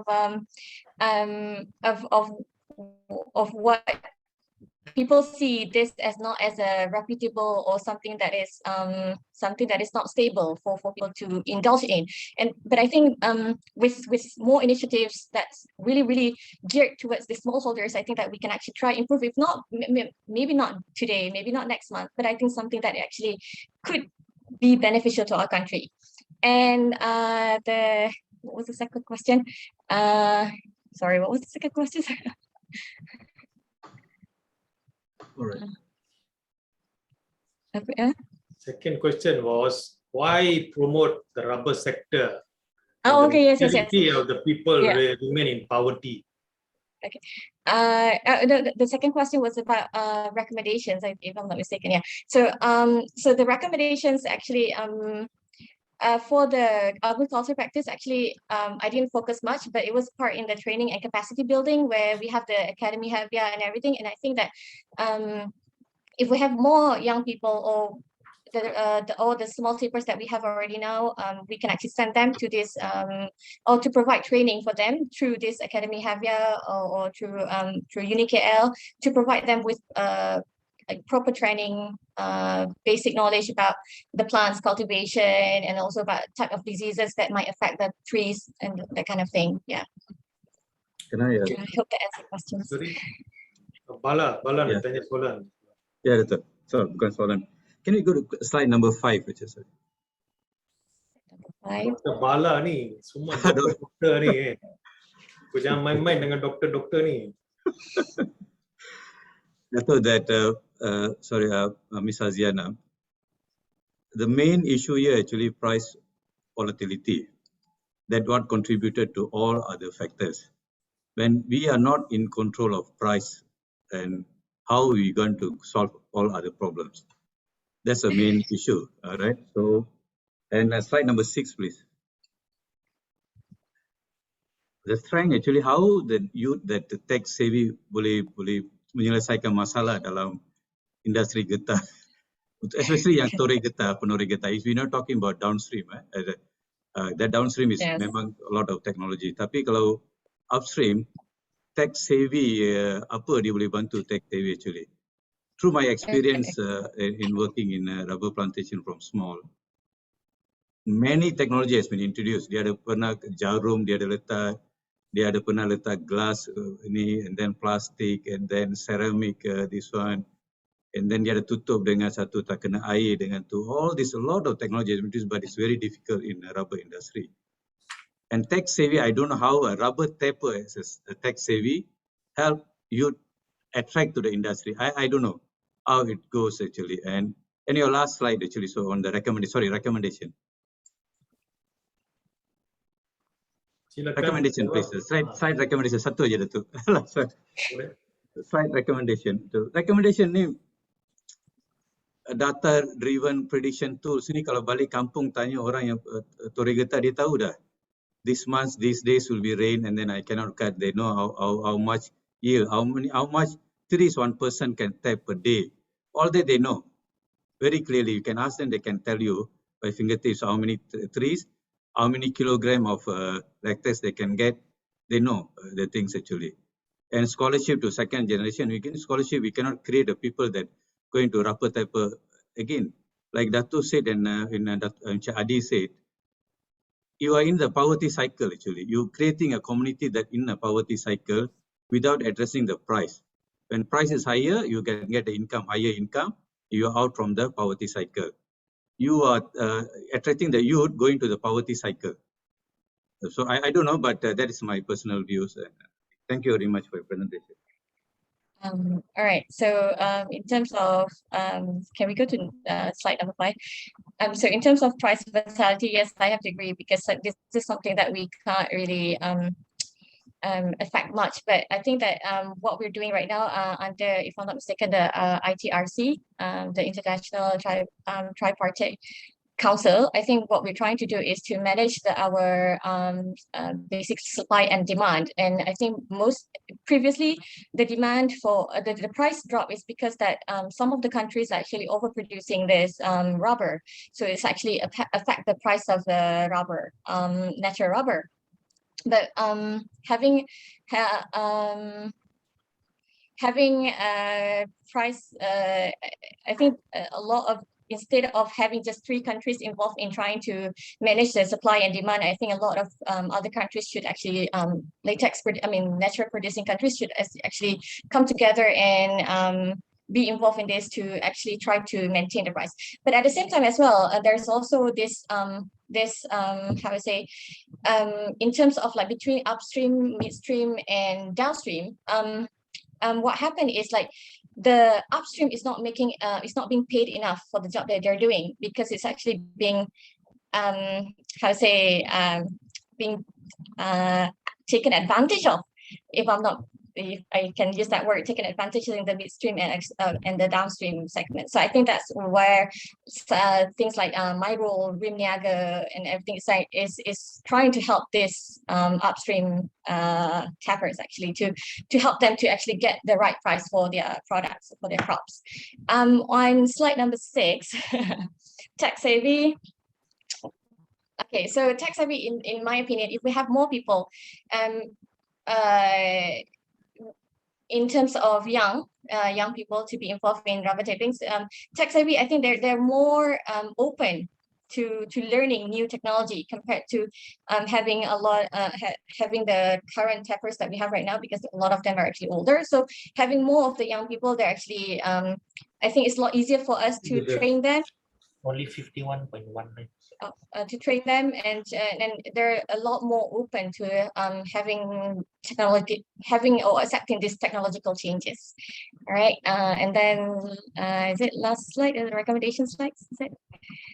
So yes, I have to agree that a lot of people actually, if you're used to having working in the plantations, you actually can predict the rainy days and that kind of thing. But these data-driven tools also actually include something that about price volatility, where a lot of studies have been done on models to predict the price of natural rubber, future price natural rubber. So if you give this to them, is actually if you can actually create this, it's actually a good management tool, managing tools for them to manage their plantations better. And this is actually towards geared towards more of the young people, because they don't have enough experience or in working in this as tappers. So if we have this kind of thing, it's a lot easier to train them, rather than having to have that many experience of predicting, oh, when it's going to rain, or how many trees are going to produce how many kilos of yield, that kind of thing. I hope that answers your questions.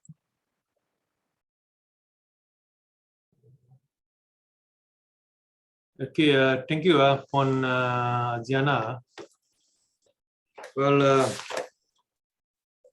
now when you talk about rubber, you have to look back, why rubber, even though we have 1 million hectares, though we find it hard to get labor to tap, yet government is willing to spend millions of dollars, millions, hundreds and millions of dollars to maintain rubber, and as you know, more than 90% of the smallholdings are smallholders. Of the rubber plantation, smallholders.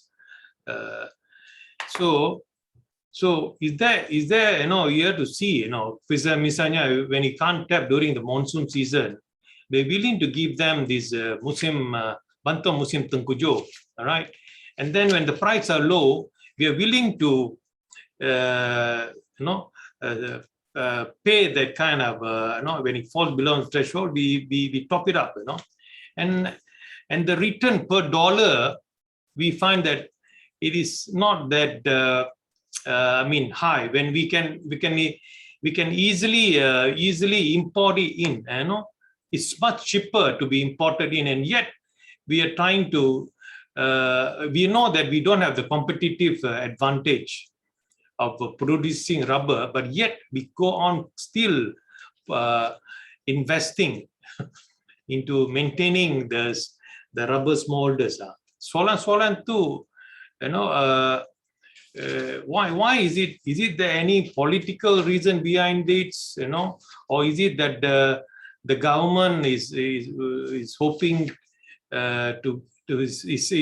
is maintaining this sector with the hope of getting more votes from the rural folks when 80% of the people are already staying in urban areas, kan? So apa dia sebenarnya? Kenapa walaupun 1 million hectare, as you mentioned, it should get around 1.2, but even the 500,000, we are still unable to to get people to to tap lah. Harga memang, price factor is the most important thing. Price factor, by end of day, So people are keeping, most of them are keeping rubber plantation. Probably it's not suitable for other crops, you know. Banyak factor lah when you think about thing, and then no rubber tapper will make sure the next generation also tap rubber. That means, you know, like you mentioned kan, ada kursus apa ni bagi scholarship, you know, training lah semua tu. No, I came from a rubber plantation. No, my father was not a rubber tapper lah, but I've seen most of them do not want the children to follow their footsteps and remain in rubber plantation, you know, and become a tapper for their life, entire life. You know, people have better education. They want to come up in life and all that. Okay, put that aside lah. Put that aside. Itu memang untuk for your knowledge lah. So the factors contributing to the decline to the local natural rubber production is satu, when we cannot be too dependent on foreign. We cannot get the tappers, we don't need to tap. Okay, when the price is too low, I don't waste my money lah. Because I don't make much, you know. I don't make much because the price is too low, so I can leave it. So these kind of people are people who have other source of income. So we need to do an analysis. Who in terms of this small holding punya hectare ini, how many percent is actually the B40 group or belongs to them, and how many percent belong to the rich people? People who have other activities, they are keeping this just to keep the land, or probably to pay a very low land premium lah, because agriculture land, I keep it. They're holding it as asset. It'd be interesting to see the kind of factors coming into play also. Jadi itulah saya, kalau kita tengok sesuatu tu, kita kena tengok secara critical, no, go beyond it, no. It'll be very interesting what you'll find out.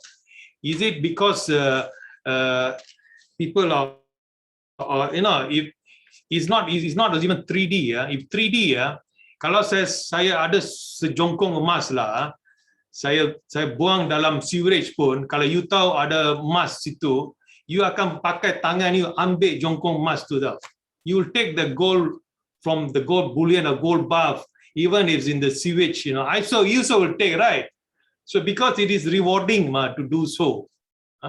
Probably this one is, you know, there's so many other, what do you call that? They call it implicit factors that you need to look at also. Why there's such a decline? Is it because the support system of producing latex, the infrastructure is not there? Or people keeping this land because they have other source of income? Or how many of them are below the B40? In Thailand, why they need to tap every day? You know why? Because they have to put food on their table. So if they don't tap, they have no food to eat. So but if they tap, because of survival, they will tap, no matter whatever the price is, you know. Is it or not? So apa yang contribute ni? So I always like to get people to think, you know, a bit differently, you know. But of course lah, for academic exercise, you need to base on facts lah. But even those things are all PhD lah, PhD punya material lah, you know, as I mentioned. So you need to think like a PhD student to how do you want to contribute something novel, you know, something people have not thought of, and they have neglected to look into those areas. So but I know a topic you kata analyzing the factors, tapi ada juga recommendation. So topic itu factors affecting the local production and ways and recommendations to overcome our recommendation to increase production. Title dia kena tambah sikit lah. Okay, thank you very much. Thank you, Dato'. Ni was Asmadi. Okay, basically, Dr. Zania has delivered quite a successful presentation. She delivered based on our suggestion as well. quite improve in terms of the slide, but Doctor, maybe you can take into consideration all the comments by Cik Hadi, Cik Bala, as well as from the Datuk KSU lah. Okay, thank you all. Thank you. Terima kasih kepada Cik Wan Asmadi, terima kasih kepada Yang Berbahagia Datuk, terima kasih juga kepada semua yang telah bertanya soalan tadi. Terima kasih sekali lagi diucapkan kepada Puan Aziana. Seterusnya, majlis menjemput pembentang ke-6 iaitu Encik Muhammad Amirul Hafiz bin Mat Nasir dengan tajuk kajian beliau A Study to Improve Action Plan in Upstream Cocoa Plantation to Achieve Goals in the National Agri-Commodity Policy 2021-2030 DAKN 2030. Dengan hormatnya saya mempersilakan. Thank you to Mr. Muhammad Anizam. Assalamualaikum warahmatullahi wabarakatuh and a very good afternoon. Yang berbahagia Datuk Rabi Mutayah, Secretary General, Ministry of Plantation Industries and Commodities, all MPIC officers and fellow DPA cadets. My name is Muhammad Amirul Hafiz bin Mat Nasir. I have been attached to Strategic Planning and International Division Unit under the supervision of Dr. Tay. So my topic for today will be the study to improve the action plan in upstream cocoa plantation to achieve the goals in National Agri-Commodities Policy, the AKN 2030. So this will be the general table content of this presentation. Moving on, there are two issues that can be identified, which is number one, the gap between upstream and downstream are getting bigger in the Malaysian cocoa plantation. In the downstream industry, Malaysia continue to flourish, in which we are number 6 in the world in terms of cocoa grinding industry with more than 300,000 tons processed in 2020. However, the same issue cannot be applied to our upstream, whereby Malaysia cocoa plantation are shrinking by the year. In 1989, there were more than 400,000 hectares of cocoa cultivated land. However, the number has decreased sharply to 6,000 hectares in 2020. As you can see, the graph on the left shows the number of Malaysia cocoa plantation for the past 10 years. Moving on to second issues, it is found out that there are high dependency on imported cocoa. Cocoa production has dropped significantly to 0.14 tons per hectare in 2020 compared to 1.27 tons per hectare in 2010. Also, based on the analysis done by data.gov, Malaysia has imported a staggering amount of more than 350,000 tons of cocoa from major countries such as Ivory Coast, Ghana, Cameroon, and Ecuador. This will be my problem statement of the study. So most of the current initiative done has always give more attention to downstream. Unfortunately, our upstream has always been overlooked. Looking at the potential of the cocoa industry, a further study need to be done in improving the cocoa subsection action plan in National Agri-Commodity Policy, particularly in upstream. So this is the current MPIC, the AKN 2030 action plan, in particular cocoa commodity sector. I will try to be brief on this. There were 5 cores in our action plan, which is sustainability, productivity, value generate, market development, and inclusiveness. So the first one is to increase the productivity of certified local bean in the course of productivity, to strengthen farm management practice, in the course of value generate, to focus on niche cocoa bean or FFC, and then in market development to promote Malaysian cocoa products locally and abroad, and inclusiveness to increase income opportunities for smallholders such as integrated cocoa program, farm to table model. All right, moving on. So this is our analysis, the SWOT analysis. The current action plan right now tackle all the main issues such as sustainability, productivity, value generate, market development, and inclusiveness. And it also include future prospect and technologies such as Internet of Things, IoT, IRA 4.0, and data analysis. And then the third one, focus on more profitable industry. By this, I mean, it is true that our upstream are shrinking, but our cocoa export are still making almost 6 billion as of last year. So moving on to the weakness, upstream industry unfortunately are still lacking initiative. Our targeted cocoa productivity in this action plan are lower at 0.56 ton per hectare if we compare to prior national policy at 1.5 ton per hectare, DKN 2011. Moving on to opportunity, cocoa industry are booming. Cocoa will still be a high-valued commodity in a foreseeable future.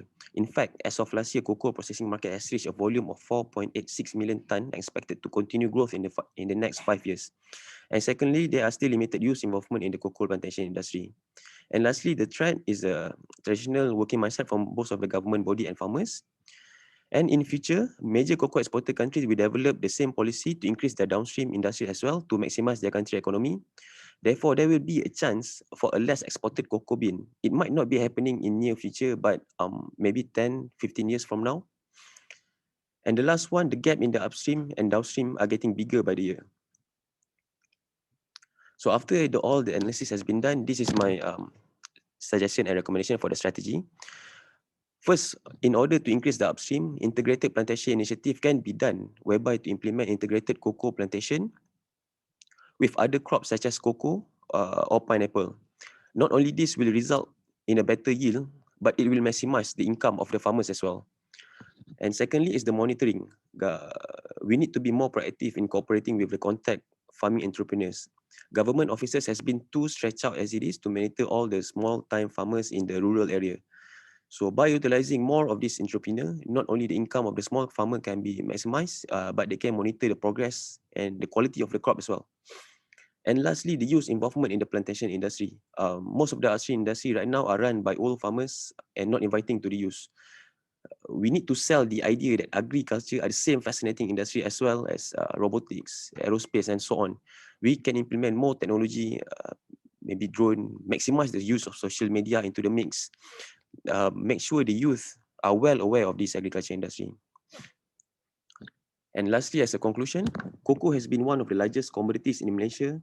However, the gap between upstream and downstream industries are getting bigger by the year.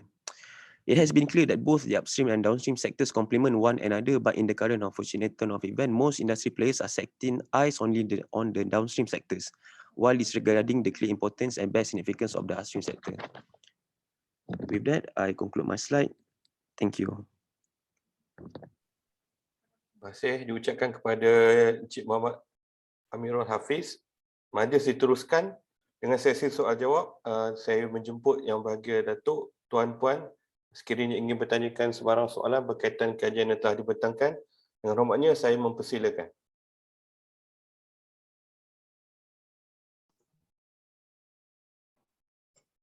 Salam, good afternoon, Cik Amirul. This is Aida from IKL. First and foremost, I'd just like to get one comment whether IKL has been consulted for your topic. I don't believe that we have been consulted on this, but nevertheless, regarding your recommendations for the action plan of Untitled of the AKN, I believe you have missed, I don't know whether you have gone through the entire document of the action plan, and some of the strategies for our upstream industry has been proposed and has been taken in one of the core, which is under value creation, whereby we will promote niche cocoa beans, niche cocoa with fine flavors or specialties for these farmers to get a better price for their cocoa. So these are one of the strategies for us for them to move towards a higher income bracket. But nevertheless, your other recommendations regarding youth, we did not cover that much in the action plan. But you must know first and foremost that there are certain restrictions for this youth to enter the plantation sectors, not just cocoa, but it cut across all other sectors as well, be it sawit or getah and whatnot, because it is labor intensive. You don't work in air-conditioned offices, and the rewards are not there. Even if you're invested quite a large sum of money, it's really hard for you to get the return of your investments. But we do aware of this, the ever larging gap between the upstream and the downstream. But one of the actions or the strategies that we'll be proposing under the agri-commodity plan is to delve into niche cocoa beans. And I don't believe you have you really dissect the topic of niche cocoa beans in your presentation. That's all my comment. Thank you.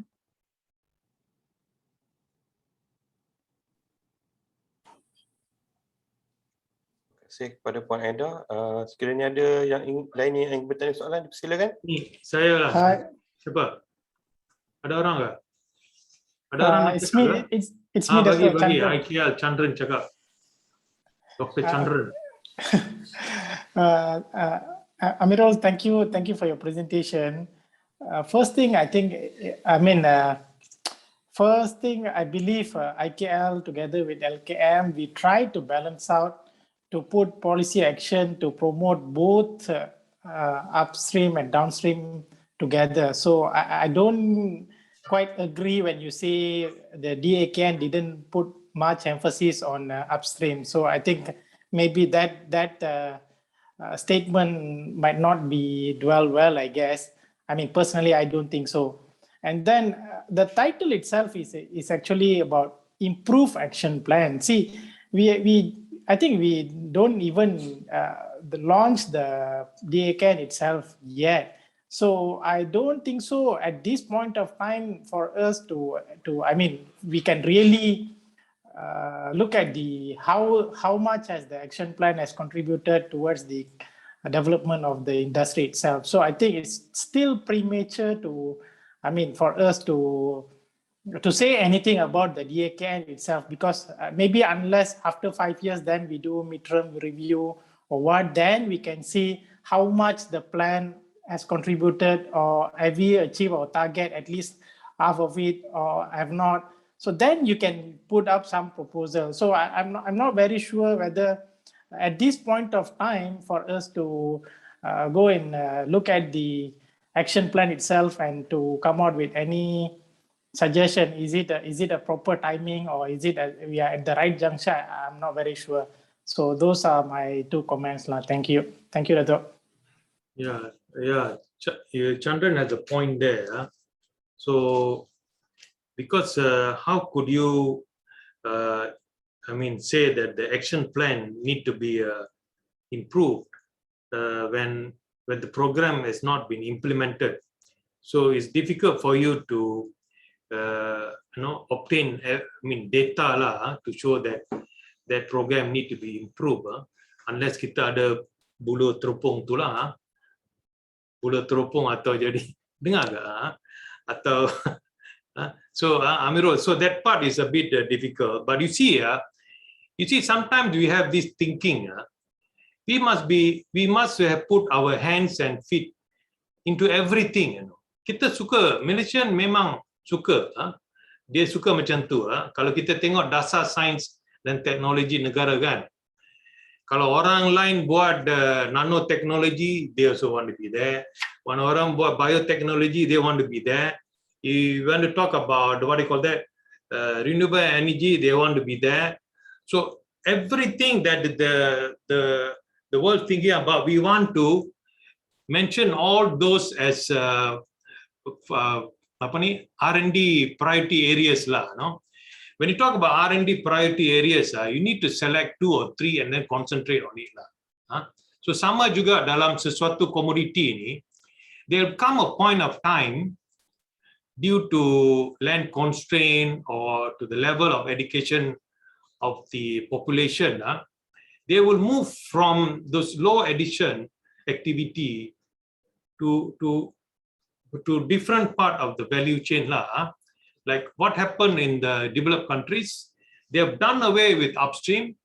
As you know, there are other low-cost producing countries. They take from there, but they focus on the value chain where they have their strength.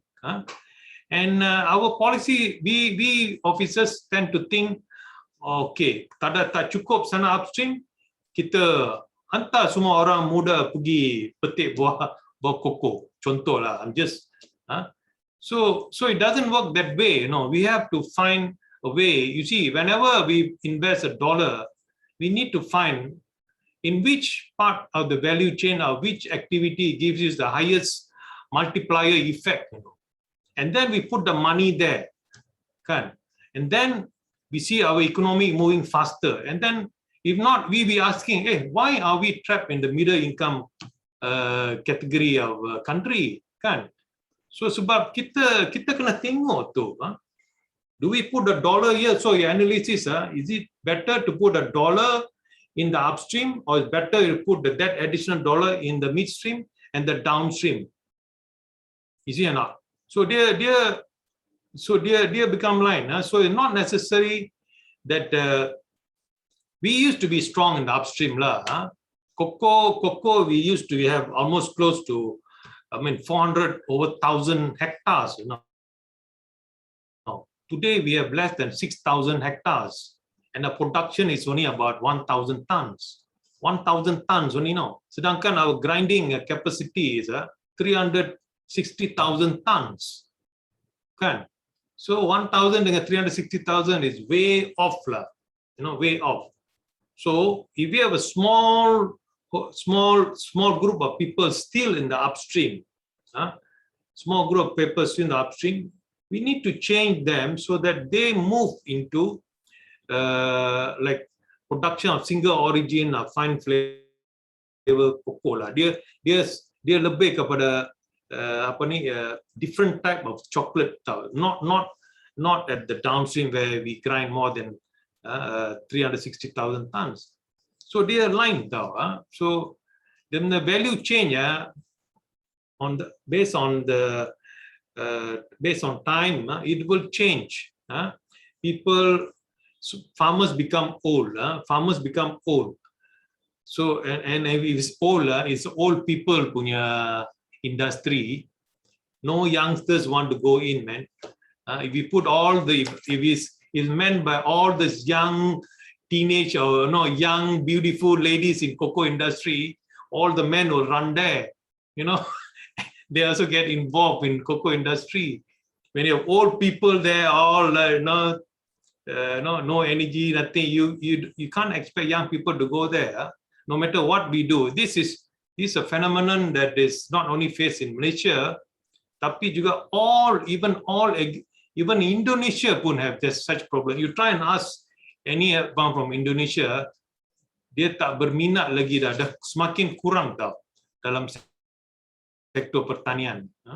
But anyway, I must say within a short time you have learned something about the cocoa industry. But the thing is, when you do some analysis of two, don't have to go broad and touch everything. Just certain area, one very specific area, and your thoughts on it to go. Because you're only given 10 minutes, so just zoom into that and just give your views on it lah. All right, thank you very much, Encik Amirul. Thank you, Datuk. Terima kasih kepada yang bahagia Datuk. Terima kasih sekali lagi diucapkan kepada sorry. Terima kasih sekali lagi diucapkan kepada Encik Muhammad Amirul Hafiz. Seterusnya majlis menjemput pembentang ketujuh iaitu Puan Noliza Ayuza binti Zakaria dengan tajuk kajian beliau Study of the Effectiveness of the Use of Digital Document Management System (DDMS) among the staff of the Ministry of Plantation Industries and Commodities. Majlis dengan hormatnya mempersilakan.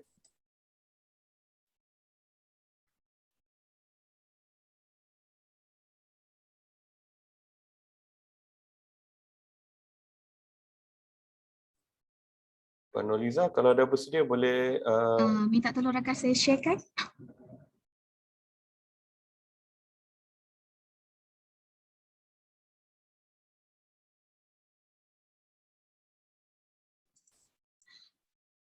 Thank you to Mr. Anizam. Assalamualaikum warahmatullahi wabarakatuh and very good afternoon to yang berbahagia Datuk Rabi Mutaya, Secretary General of Ministry of Plantation, Industry and Commodities, all MPIC officers, my supervisor, an officer from Intan, and my fellow cadet friends. My presentation is about study of the effectiveness of the use of digital document management system among the staff of the Ministry of Plantation, Industry and Commodities. Next slide, please. All right, the objective of the study are as follow. To identify issue of the low DDMS usage among staff. Second, to increase the use of DDMS among staff, and lastly, to propose improvement proposal appropriate to the system and current condition. As we know, files are one way to store official government documents so that official government information can be preserved and accessible quickly when needed. It is critical that it is managed systematically and in order in compliance with current regulation. Inadequate filing system can negatively affect daily tasks and the organization. Next slide, please. There are two different methods for document and file management. As we know, manual office file handling or civil servant require manual file and record management when dealing with government files, such as opening a file, filing a letter, writing action minutes, closing a file, and so on. The second method is Digital Document Management System, DDMS, is one of the projects under the National Key Economic Areas, Communication, Content and Infrastructure, Entry Points Project, e-Government. DDMS is a system that can manage the entire life cycle of public record management, starting from the creation, storage, maintenance, dissemination, and disposal of records digitally. Next slide, please. Both methods of document handling, whether manual or digital, are important and complement each other. Right. Based on my finding, this is my problem statement. DDMS is one of the external systems used by MPIC. Other example of external system are like Hermes, SPA, and others. The use of DDMS in MPIC is not comprehensive to all staff, 284 staff. There are currently 259 active users in that have been given a user ID in order to get access to this system. Only 166 staff are actively using this system, whereas 93 staff do not use this system. As a result, the system provided by Mampu is not fully utilized by a staff. Next slide, please. All right, this is a selection literature review that I have choose from Abdul Aziz and etc. The Malaysian public sector used the digital document management system to manage document and record. Despite numerous benefits, the system adoption rate remains low. Second reference, Muhammad Yusof. In Malaysia, the government emphasized the development of electronic government, e-government, and quality certification. Reliability and transparency in government can be improved. And lastly, Muhammad Doma. ICT can develop a network of digital service synchronization among service provider agency, which can help bridge the digital divide between agency and society. Next slide, please. I analyzed my study using two management tools. The first one is the Ichikawa diagram or fishbone diagram. Sorry if my fish is don't like fish. To study, to identify the cost of MPIC staff not using the DMS fully. I discovered three causes. The first is the system itself, which Mampu recently upgrade to version 2.0, but it still need to be improved. The second is officer in charge. There is only one records manager who assisted by administrative assistant. Furthermore, staff assigned to operate the system in the division or unit lacks relevant system experience due to their recent move to the division and unit. Additionally, because the DDMS course is held only once a year, new staff members are unable to attend. Finally, other staff are denied access to the system due to the lack of knowledge of the system module. Each unit or division has its own system, and the top officer usually delegate this system usage to subordinate staff, particularly to their clerk to handle letter and file management. Next slide, please.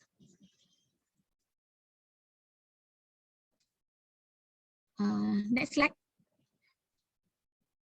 Okay.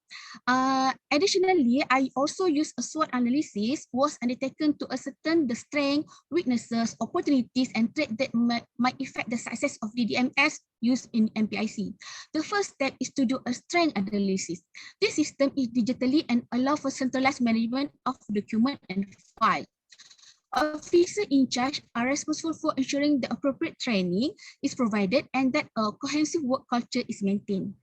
Following is the weaknesses analysis. The DDMS is not being used to its full potential to streamline work processor. The staff responsible for recording the file is frequently moved to other unit or department, and staff are less aware of the important nature of DDMS usage. Then comes the opportunity analysis.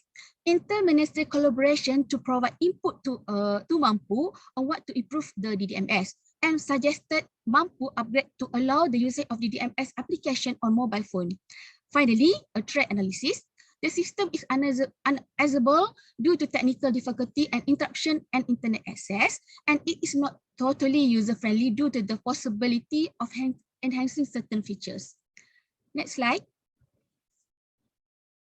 All right, this is several recommendations I made considering my research. I have done a research before, and Alhamdulillah, luckily I get 38 respondents from MPIC staff and officer.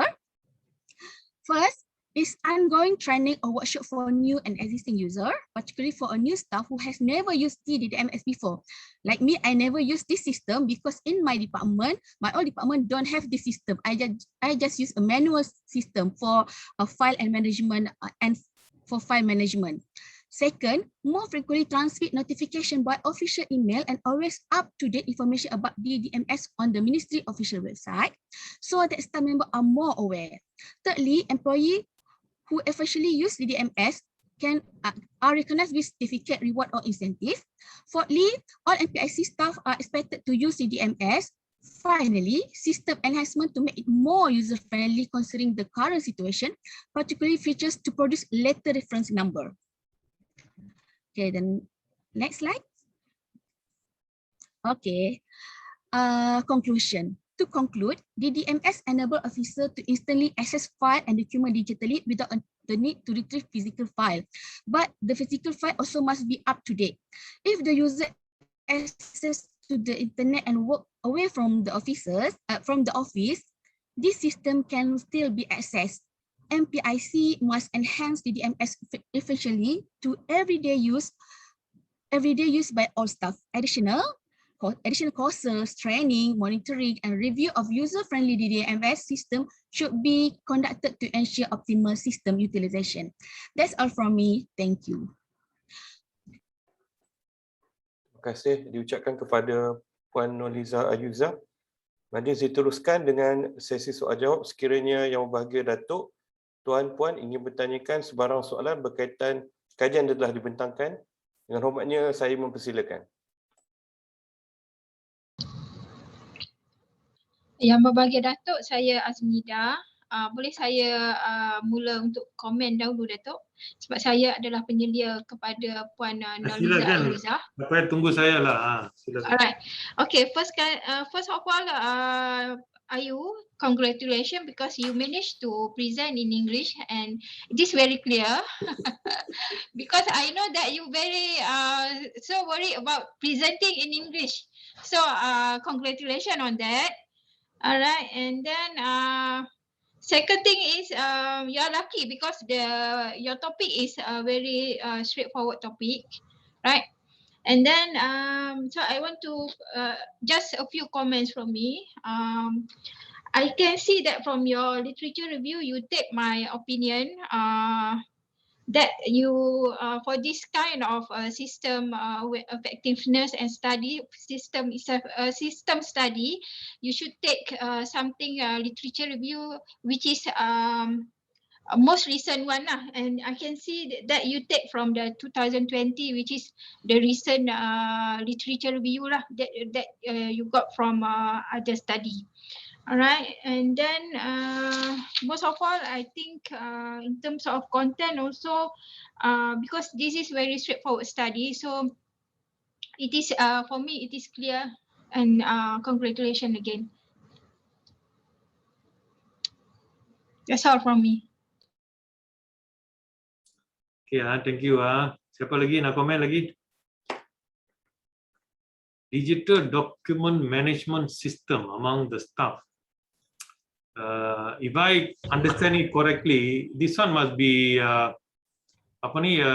digitizing documents, is it? Am I right? Is it digitizing documents so that the use of digital document management system? That means kita buat we have all documents in digital form lah. No more physical papers. Am I right? Yeah, also have physical, Datuk. Huh? Also Yeah, have kan? physical. Tapi kita lihat kan, why this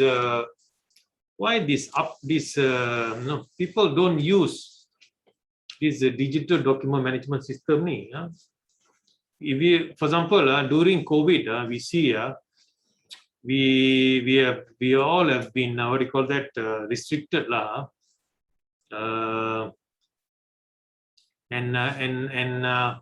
And then even then kita masih juga try to send these physical folders, for approval lah, eventually lah. Kita letak digital signature, tapi digital signature tu, we see that, what do you call that? It just paste it there, and like digital signature macam tu.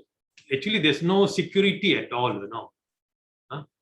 So what is the reason for this? Is it because most officers are not familiar with the system, or is it that it is not compulsory to use? So when it's not compulsory, and then everything returns to the normal way of doing things lah, kan? So kadang-kadang benda tu kan, kalau kita nak do away with physical documents, then we must totally do away with physical documents and rely on, the digital document lah, kan? So kadang-kadang satu di mana, so whereas it's taking too long of a time. We know the benefit of this, and we also know the disadvantage of this. So bayangkan Noliza, you're from Mampu before. No, I'm from Jabatan Kebajikan Masyarakat, Welfare Department. I see. So memang baguslah cara you cakap mengenai sistem ni pun macam dah tahu. But for me lah, anything that you want to do, implement in the government punya setup ni, selagi dia tak diwajibkan, benda tu takkan berlaku tau.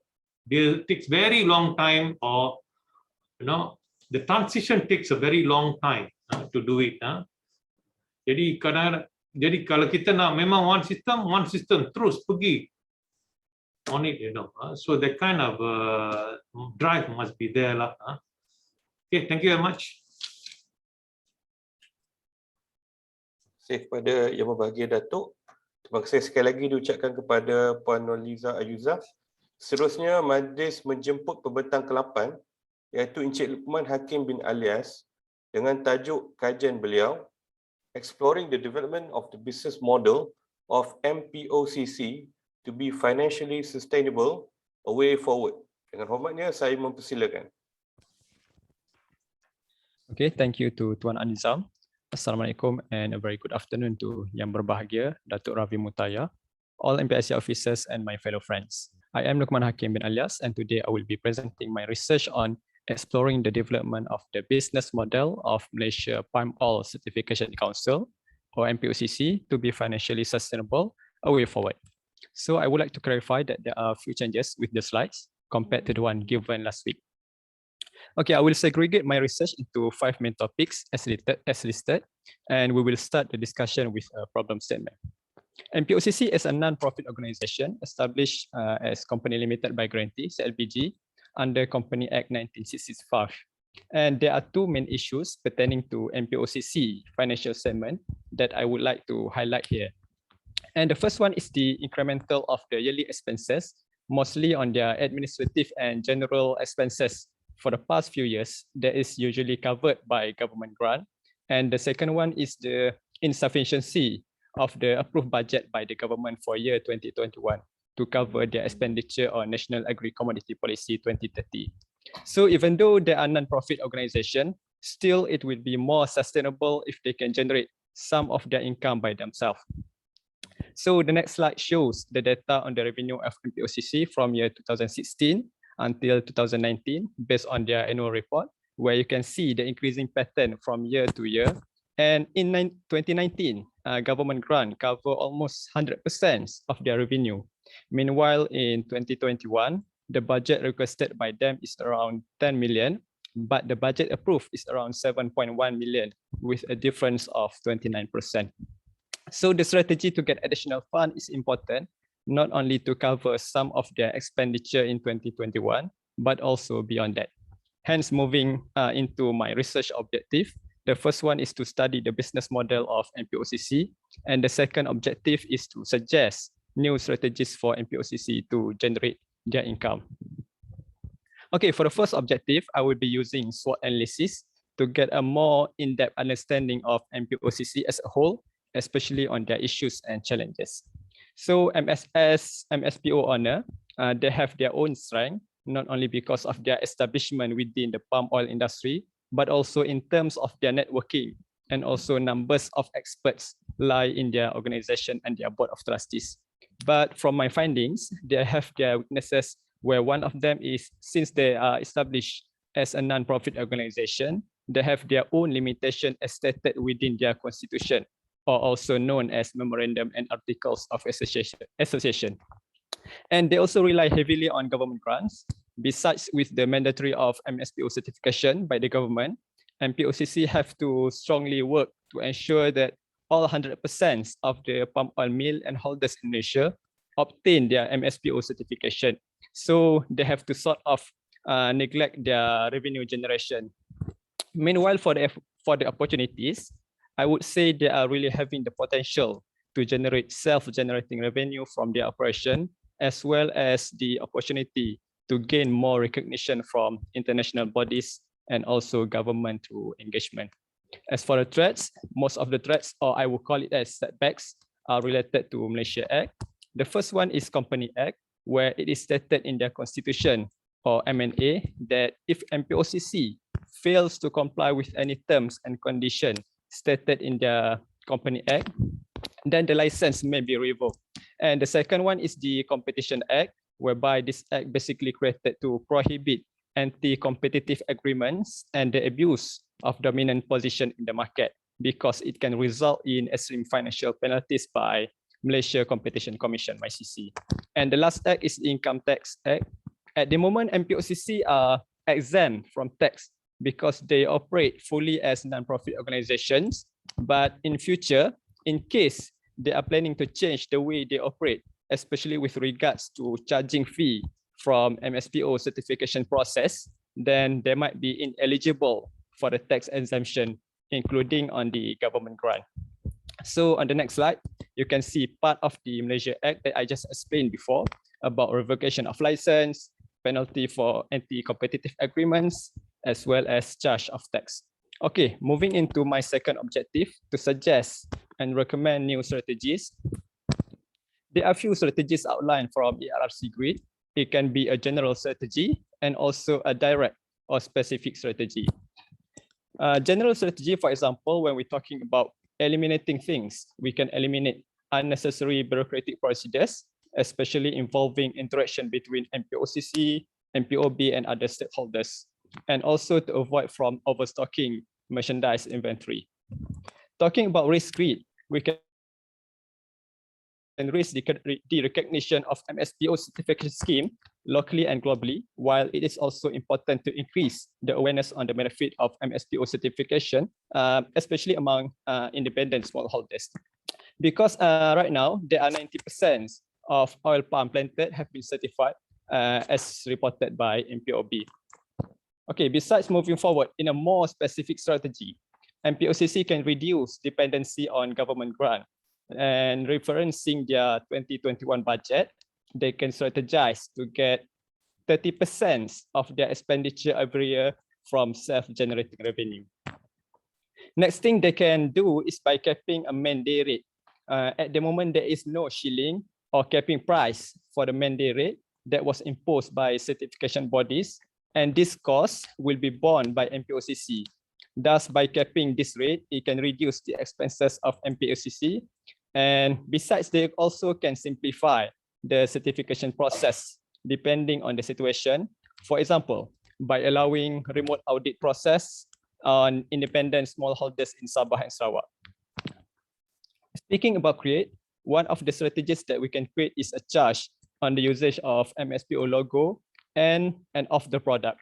On product, for example, on plastic packaging and boxes, while off product, for example, on the general documentation like invoice or signage on organization premises. They also can impose a fee on any training or workshop that are conducted by MPOCC, for example, on peer reviewer, accessor, as well as to impose charge to CBs, either through annual lump sum charge, or the second option is by numbers of certification issued by them. These three first strategies from create grid at the moment are given or conducted without any charge by MPOCC. And the last one is through licensing on any new innovation, for example, copyright or patent registered with MIPO related to MPOCC focus of work. And the next slides are the additional info on the setbacks that were discussed previously, where for each Malaysia Act, they can either go through and follow the clause stated, or else these matters can be discussed directly with relevant authorities to understand the practical way to operate without overlooking these acts. Okay, last part for today is the conclusion. So from the research and problem statement discussed, we can agree that there is an issue that needs to be addressed pertaining to the revenue generation of MPOCC. However, moving forward, there are few strategies that can be implemented by MPOCC with regards to revenue generation to be more financially sustainable, especially that the number of MSPO certified now reach 90%. While in reference to the Malaysia Act, further discussion with relevant authorities can be organized so that all the actions can be carried out successfully and propitiously. That is all from me. Thank you.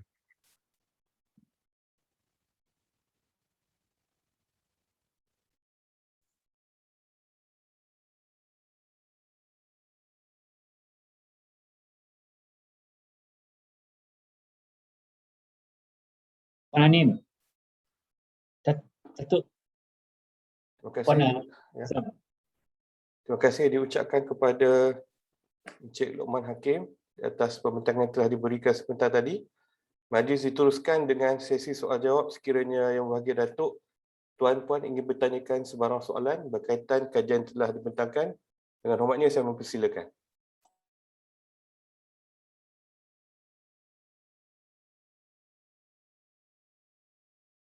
Okay, let me start. In that sense, while I have no question. Okay, and I have not much comment as well. This issue has been presented to Datuk KSU. I think Datuk KSU know it quite well. Yeah. So in that sense, if we follow what Dr. Sang mentioned just now, they're expecting something new. I actually, Luqman, I don't expect you to come up with anything that is really new.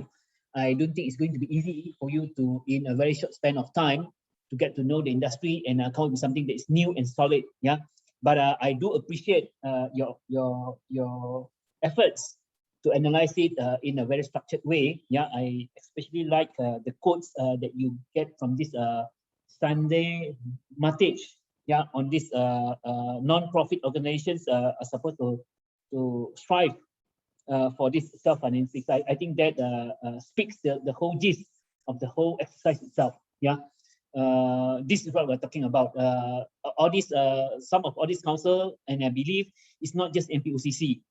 They are too dependent onto government's grant. Yeah, how should they diversify their source of income?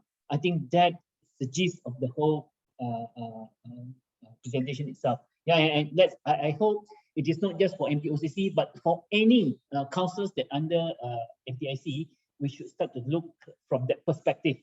How can we lessen the government's burden? In that sense, we can have some certain independency. Yeah, I cannot imagine if one day government do not provide them with all those resources, then what? Because this is a very important agencies, and we cannot definitely just stop the operation in that sense. Yes, as I mentioned just now, Dato' is back. Yes, I do appreciate the way how you make the analysis into more structured way, but this is something that we have discussed before. That's all from me, Dato'. Thank you. We can also see what MPOCC has gotten is certification ni. Dia pun boleh bagi consultancy services juga. MPOCC punya people tu kan. So they now they understand the whole thing. So MPOCC can also provide consultancy services, to other countries. Yeah, we have so many countries that are what do you call that? Those palm oil producing and exporting, or other other countries where we provide consultancy services based on we can develop different certification, but premised on MSPO punya standards lah. So that one also can be a source of income, not only to develop but also to review and all that lah. So we can develop that lah. We can develop that because for MPOCC, this is the initial part of initial part of their operation. So they are still a young entity, and then dia punya bilangan orang pun tak banyak. So over time, when they for example, when you want to do traceability to the EMSPO, MSPO trace tu, MSPO trace ke atau EMSPO, sorry, MSPO trace tu. So jadi boleh lah kita, kalau mereka ada yang berminat mendapatkan maklumat tu boleh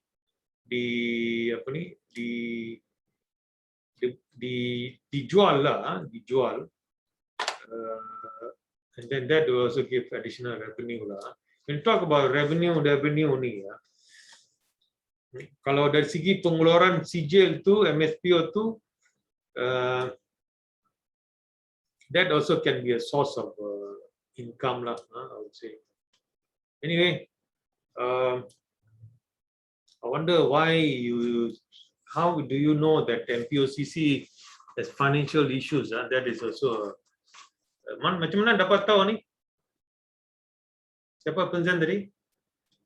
Dari Mr. Lokman. Betul. Itu selepas after the discussion with BIS, bahagian kemajuan industri sawit sagu. So buat masa ni dia dapat daripada ses lah. Jadi kalau kita agihkan semula ses sawit ni, definitely rather than giving to MPO GCF tu yang not knowing what to do, ini komen saya, pandangan saya lah. Jadi kita boleh reallocate the sources, more effectively, and reduce the other expenditure in relation to MPOB or MPOC, so that part of money can be channeled towards MPOCC, which is doing a very crucial role here in certifying these palm oil industry.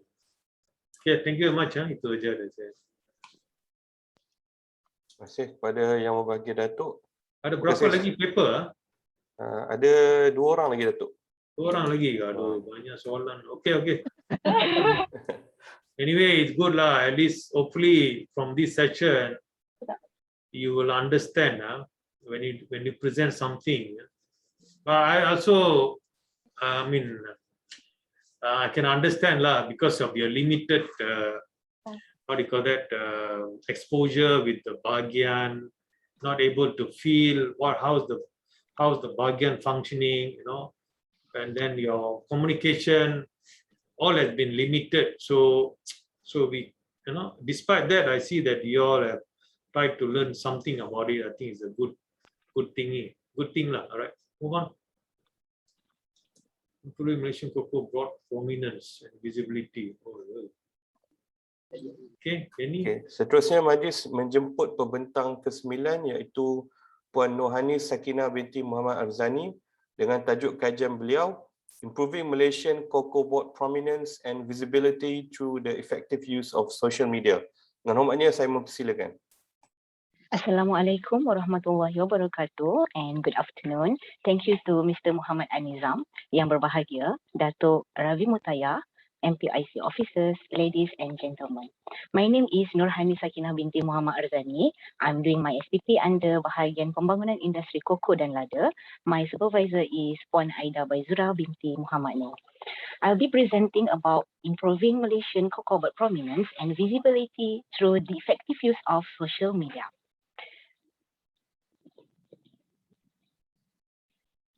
The purpose of study is to increase public awareness and propose some recommendations on how we can increase the prominence and visibility of Malaysian cocoa bud. Nowadays, general publics are advanced. They are use smartphone to access social media and information. At the moment, there are several initiatives taken by Malaysian Cocoa Board, and one of it is having social media accounts such as Facebook, Instagram, YouTube, and Twitter. According to the statistic by MCMC in 2020, the second largest online activity among internet users in Malaysia is social networking, which has increased from 85.6% in 2018 to 93.3% in 2020. However, the number of followers in social media is quite low. And here, I would like to provide example of the similar setup, which is Pharma, as shown in table. They are different, but they are also lembaga that in charge of certain commodity and have the same platform. I've used the SWOT analysis to identify the strength, weaknesses, opportunity, and threat. I believe that we have choose the right platform. Overall, in terms of strength, Malaysian Cocoa Board is a brand that easy to recognize. However, we are lacking in social media presence and the content. There are opportunities that we must make full use of this. But we must also be preparing of the threats such as receive negative feedback and additional burden in updating the content. Using the ERRC strategy, we need a good copywriting and image, improve the postings frequency, and create a lot of programs so that people will remember our brand, Malaysian Cocoa Board. Now, I'll be proposing some of the activities that we can do. First one is create awareness campaign through social media. This is a contest on designing infographic poster about Malaysian Cocoa Board. The objective is to make the public familiar with the organization and have good engagement with public. The targeted participants are university students because they are our future country. The organization's logo and social media platform must be placed in the poster. They need to upload the posters in their own social media and tag 5 their followers. This is because we want to promote our organization. They're also required to use hashtag Cocoa Pilihan Malaysia because hashtag has high impact and make the users easy to find the information. 10 attractive posters will be shortlisted and will be uploaded in organization's social media. Top 3 posters with the most like will be counted as winners and awarded with prize. This will help in generating traffic to the official accounts and increase the visibility and prominence of Malaysian Cocoa Board. Secondly is Chef Coco YouTube channel. This is a cooking show with objective to help the public to generate income using the shared recipes and encourage the viewers to use Cocoa Board products. The suggestion host is an experienced baker with 1.2 million followers in Facebook. The FB page is Azlina Ina Fans. Teacher Ina is very active and has good engagement with her followers. She always shares her own recipes to help her followers in generate income. I believe by having her in Chef Coco YouTube channel, it will increase the visibility as her followers will watch it.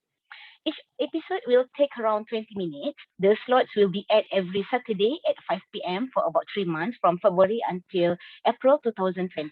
This is an ideal slot because the viewers will take the opportunity to generate income using the recipes, as in the month of May 2022 is Hari Raya Aidilfitri festive. Among the proposed recipes are traditional food such as kuih lapis koko, roti jala koko, and many more. The logo of Malaysian Cocoa Board will be displayed along the program on the right top of screen to make this organization more visible and prominent. The host will mention to the viewers as they need to subscribe and follow organization's social media to get the latest update. The recording of this cooking show will also be uploaded in Facebook and Instagram. Thirdly is 1 minute Doodle challenge video. This is a challenge for primary students. The objective of this program is to expose the students about the chocolate's origin and improve their knowledge. By setting a chocolate theme, they will enjoy during the process and help to nurture their interest about cocoa field at early stage. This video will be sent through the school to Malaysian Cocoa Board. Next, the committee will upload the video in social media using hashtag Cocoa Doodle Challenge.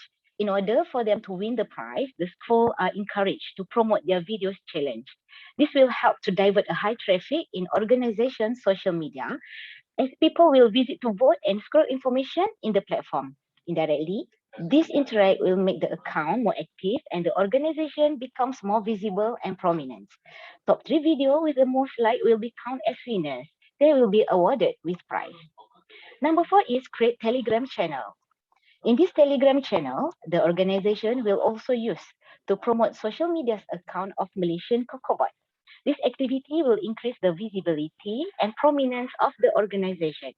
The users only need to click join button to subscribe the Telegram group channel. In addition, if the subscribers want to find information regarding Kokos product or info about organization, they just have to search the keyword and the result will display instantly. This platform is beneficial to organization and subscribers in promoting any activities, promotion, or public service announcement. As a conclusion, Malaysian Kokobot has done the necessary step. But what we need to do is basically to keep engaging the public by updating our content and doing something more interactive with them, since social media is easy to access using their smartphone. I hope this suggestion be taken into consideration in order to increase the prominence and visibility of Malaysian Kokobot. That's all from me. Thank you for listening. Terima kasih. Saya ucapkan kepada Puan Nurhani Sakinah. Majlis diteruskan lagi dengan sesi soal jawab. Sekiranya yang berbahagia Datuk, Tuan Puan ingin bertanyakan sebarang soalan berkaitan dengan kajian yang telah dibentangkan tadi, saya dengan hormatnya mempersilakan. Hello, Nurhani Jamie from PSA. Okay, I would love to comment about your topik ni sebab I guess kita sekarang ni bukannya we are no longer in the era where social media is a platform. It's a common platform sebenarnya. Kita dah biasa dalam social media ni. I was expecting if you could analyze the content sebenarnya. Sebab sekarang ni a lot of people doesn't understand that for social media to be viral, you must understand the algorithm, you must understand the content, and you must also understand who is your target market. So when I look at your SWOT analysis and I look at the scope of you punya social media ni, you discuss social media as in general tau. You tak tengok which area of the social media tu that you want to focus on. So if you look at the next slide, I tengok you punya slide ni on your SWOT analysis, you dah compare very good dah. You dah compare pharma dengan Koko. But you tak compare content pharma that actually generates banyak followers compared to content lembaga Koko kita yang kurang dapat followers. Why? Sedangkan if you look at the idea of chocolate, it's sexy, people can relate to it, people can talk about it. People can relate chocolate more daripada krepek. This is what I mean to say lah. People can understand more about chocolate. People will talk wonderful thing about chocolate, but why? Krepek lebih mendapat engagement yang lebih tinggi. So if you can narrow down to the content, I can assure you, you will be able to give reasons yang lebih tepat on how lembaga Koko kita boleh improve content dia, boleh improve engagement dia, boleh improve program-program dia, okay? Because I'm not saying that your suggestion is tidak sesuai, tetapi dia tidak correspond dengan target market. Like just having a chef to do a program dan dengan harapan bahawa when this chef timbul ataupun muncul di lembaga Koko punya YouTube channel, it will increase the feed. Dia tak boleh macam tu tau. Dia kena ada consistent, dia kena ada programming, dia kena media plan. So benda ni I guess this presentation will be good and also will be beneficial strategically kepada ministry dan juga lembaga Koko if you can focus on the content, perbandingan content di antara pharma dengan dengan lembaga Koko. I assure you this will be a very valuable information to our ministry. Thank you. Thank you. Siapa lagi nak komen? Okay, let me comment bila. See, whether LKM, Lembaga Cocoa Malaysia, being a research body, and Pharma being a marketing body for agriculture produce, is it a fair comparison or not? You see, like Pharma dia ada agro bazaar dia, kan? Itu bawah bazar Pharma lah. Dia ada lagi outlet dia.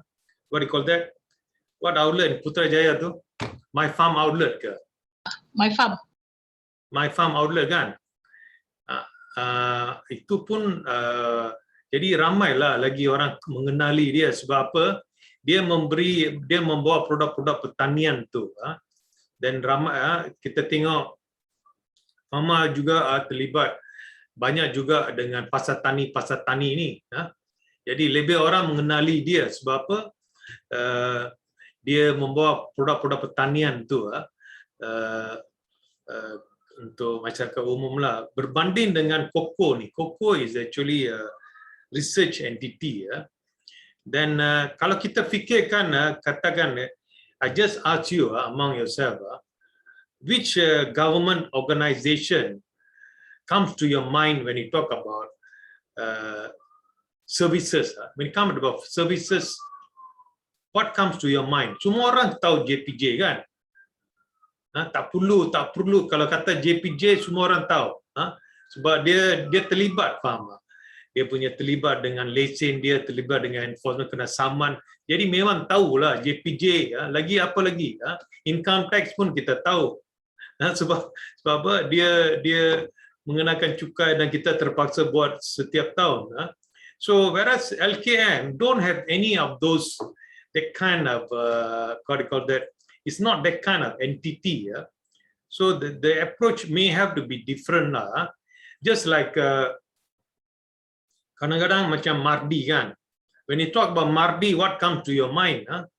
Some people think it is a pusat lawatan dekat Cameron Highland untuk tengok bunga-bunga dan sebagainya, or Langkawi.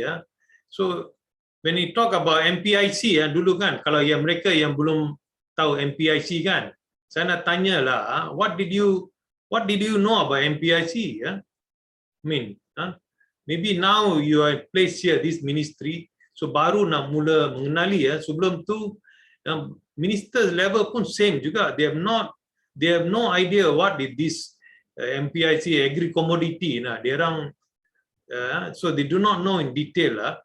So when you talk about want to promote Malaysian Cocoa Board ni, dia tu dia kena tengok dari segi peranan dia lah. Kalau peranan dia bagus, and then dia punya hubungan yang baik dengan pihak industri, dengan hubung kecil, so that kind of what they bring to the table, what they offer, that will create the interest of people want to know more about cocoa. So jadi benda-benda tu, jadi they must have something unique to offer tu. Dulu Cocoa ada buat bistro. Bistro itulah, bistro apa? Like a cafe lah dia lah. But memanglah tidak mencapai gagal lah. I would say like that. Jadi so the way we promote government entity need to be different, If you're a research entity, so the approach need to be different. So Pharma is a different services, LKM is a different services. So but of course nowadays ramai yang suka gunakan social media lah. Jadi social media also does help, but it need to be something where people can attach to Malaysian Cocoa Board tu, as in terms of what there's to offer. So offering tu yang penting lah. Apart from the platform you use, even sometimes use a good social media platform, but you got nothing to offer that will to the general public. People also we see once, after second time they don't even look at you. So what you're offering is must be of interest of value to the society, and then only people would want to when they'll stop and then look at cocoa board. Contoh macam tu lah. Okay, thank you very much. Thank you, Terima kasih. Datuk. Terima kasih Yang Berbahagia Datuk. Terima kasih sekali lagi diucapkan kepada Puan Nohani Sakinah.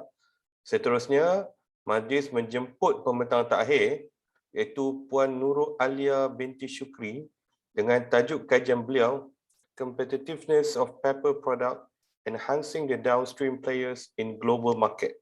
Dengan hormatnya saya mempersilakan. Thank you, Encik Adizam. Bismillahirrahmanirrahim. Assalamualaikum and a very good afternoon to Yang Berbahagia Datuk Ravi Mutaya, Secretary General of MPIC, all MPIC officers and all my DPA friends. My name is Nurul Alia Syukri from Bahagian Pembangunan Industri Koko dan Lada. We're presenting an executive report entitled Competitiveness of Paper Product Enhancing the Downstream Players in Global Market. This is the table of content for what will be presented today. Next is the introduction of the report. The reason why I put the pie chart of total paper export by destination is to show that our local paper is still in high demand in the industry. As we know, Sarawak paper is the best with its quality and aroma, like I said by one famous French chef. Realizing of this situation, paper downstream players should grab this opportunity to produce great paper products. SMEs are a major part of country's economy because it consists 98% of total business, which providing 65% employment and 50% country's domestic product. Next is the problem statement. It is divided into three categories: ideal, reality, and also gap. What industry want is many more downstream players penetrating the global market with sustained business and products. SME industries have the potential to make a significant contribution to the national economy. However, the reality is in Malaysia, only 12% of SMEs have been operating for more than 20 years, while the rest of them are operated less than 5 years. SMEs average age in Japan is 36.7 years, and 91.7% of SMEs established longer than 10 years. It differs to Malaysia, which is only 60% of the companies operated more than 10 years. Some of the downstream players are not competitive, and what this research has done is finding the challenges facing by the downstream level that causes them to be less competent in the industry. Every downstream has to be foresighted in enhancing the paper downstream level. Next is the research objective. Number one is to identify the challenges faced by downstream players, and number two is to provide recommendations for downstream players to remain competitive in global market. Next is the basis consideration of this report. I use Ichikawa Diagram to explore the factors that makes the downstream players to be less competent. I have listed product competitiveness, limitation, and also attitude as the main factor. Product competitiveness includes diversification, marketing, and product packaging. Why diversification? Because in ensuring that paper product remains competitive in the market, the downstream players cannot be depending on only one area production. Marketing and product packaging are also the reason why the product cannot penetrate the global market. No wonder that no matter how good the product is, without great marketing and good product packaging, it is still difficult to develop in the global market. While in limitation, the main two factors are capital and technology skill. Capital is always the obstacles to every entrepreneur. They are not aware for what is the best solution for the capital problem and did not know how to manage financial wealth. Last but not least is attitude of the downstream players. Some of the downstream players only want to stay in their comfort zone and did not want to take any changes for their better future. So, some recommendations have been discussed to solve these challenges. First is improving the provision of loan scheme. Some downstream players worry that they were not able to pay back the loan because of the high interest rates. So the stakeholders must revise the interest rate so that it is affordable to all the downstream players. Therefore, it is also necessary to give a talk or course about financial management so that downstream players know how to manage their financial well. Next is digital training course. Capability in applying technology in business can deliver the competitiveness and sustainability of downstream product.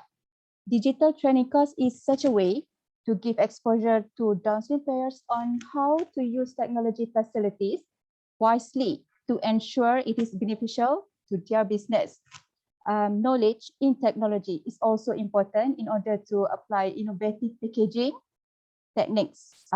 Creativity in product packaging is able to catch consumers' attraction and influence the decision in purchasing the product. Consultation to build up awareness. The successful story of earlier downstream paper entrepreneurs should be an inspiration to new entrepreneurs to start together and make downstream paper products remain competitive in the future. Another way to enhance the downstream players is by appointing a consultant to assist and guide downstream players to ensure that they are always on track. A chosen consultant from government agencies will be a reference point for downstream players to get any opinions and advices that are related to the business. This program can also be further extended by running a mentoring system or any mentor protege program. Next is empower research and development of the paper product. The government, in collaboration with relevant research institutions, need to intensify research and development on the paper product to further diversify paper products. Research institutions need to create conducive environment with complete facilities and competent human resource to provide productive results. Research and development need to be stepped up to avoid dependence on only one product area. Competition in global level forces downstream paper players to be more creative in producing products that are relevant and beneficial to the public. As a conclusion, this report has identified the challenges faced by downstream players to remain competitive in paper downstream level. Hence, to ensure the sustainability of downstream paper industry, it is important to acknowledge all the challenges and take into account all recommendations that have been discussed to curb this issue. That's all from me. Thank you. Terima kasih diucapkan kepada Puan Nurul Alia binti Syukri di atas pembentangan yang telah diberikan tadi. Majlis diteruskan dengan sesi soal jawab. Sekiranya Yang Berbahagia Datuk, Tuan, Puan ingin bertanyakan sebarang soalan berkaitan kajian yang telah dibentangkan. Dengan hormatnya, saya mempersilakan. From PSA, Jamie from PSA. Puan Nurul, I have difficulty untuk menerima you punya finding ni sebab especially you tidak tengok dari segi competition in your topic is about competition in the global market tau. So tidak ada information on the competition in the paper ni among countries tau. Like sebab you focus on the export, kita punya export and the negara-negara export destination, but there is no information to back your problem statement that dekat global level tu competition kepada paper kita macam mana? Like siapa competitor kita in this region? Because kita ni paper ni kita tahu demandnya tinggi and one of the biggest demand adalah China lah contohnya. So what is the problem that kita tak boleh penetrate that market? You see? Jadi satu lagi kenapa I rasa susah nak terima and pardon my language, I susah nak macam mana nak bersetuju dengan finding ni sebabkan kalau in APSA punya experience kita memang duduk dalam AMAF punya meeting. So dalam AMAF punya meeting tu, kita memang akan nampak performance of negara-negara ASEAN, and one of the crops yang memang mempunyai potensi yang sangat tinggi adalah paper. Dalam kes ini, China ada collaboration dengan Vietnam, sehingga Vietnam becoming one of the biggest exporter of paper tau. But you are saying just now short paper is good, but what is the problem yang kita tak boleh penetrate? Jadi I rasa you punya problem statement tu harus narrow on what actually yang menyebabkan your downstream ni tak ada nak compete dekat global market tu. Sebab itu I minta maaf, I kata I susah nak bersetuju dengan finding you, sebab we are talking about global market, so your point tu mesti ada tentang competition among the players lah dalam producing countries dalam paper ni. Thank you, Puan Alia.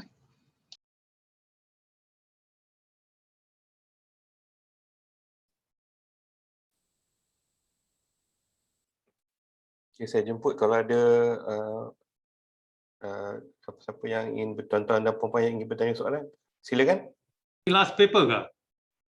Last paper, Datuk. Siapa buka peluang kepada yang lain lah. Siapa lagi nak komen ni? Enhancing the downstream players in the global market. Paper.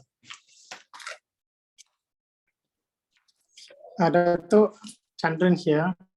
Yeah, Chandran. Dr. Chandran lah. Belum Maybe dapat doktor ke? Ramai ni doktor. Not yet, Datuk. Not yet, Soon lah. Okay, good. Go ahead. So Datuk, maybe my comment is not particularly on this presentation, but as a overall, I noticed, the candidates, they only focus on using SWOT analysis, PESTEL, and ERRC. So I believe there are more other tools which they can make use also. Don't confine only to very few tools to analyze certain issue lah. There are many other tools.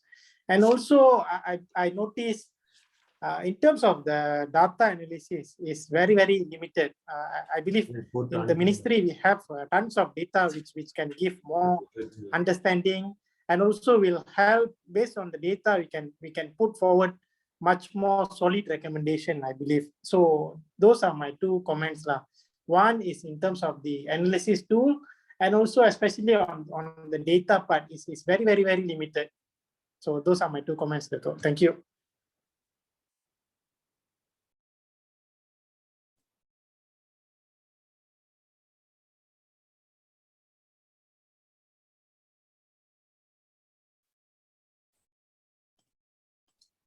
Okay, siapa lagi nak komen ni? Enhancing the downstream players in the global market. You see, for me lah, you see, Malaysia paper, Malaysia paper in terms of paper board, we have been doing bulk sales lah, bulk sales to countries like Taiwan, Japan, and China. So kita punya produk banyak pergi the eastern side of it lah. So so when you want to compete in the global market, you must be able to spend a lot on developing a global brand as well lah. When you say global market ni, mesti ada global brand ni, and then you see like Malaysia, most of us would rather sell the commodity level, because at the commodity level, meaning to say not into the final product lah. Commodity level meaning to say you don't have to do much marketing lah. You just sell only the barang, you get the money.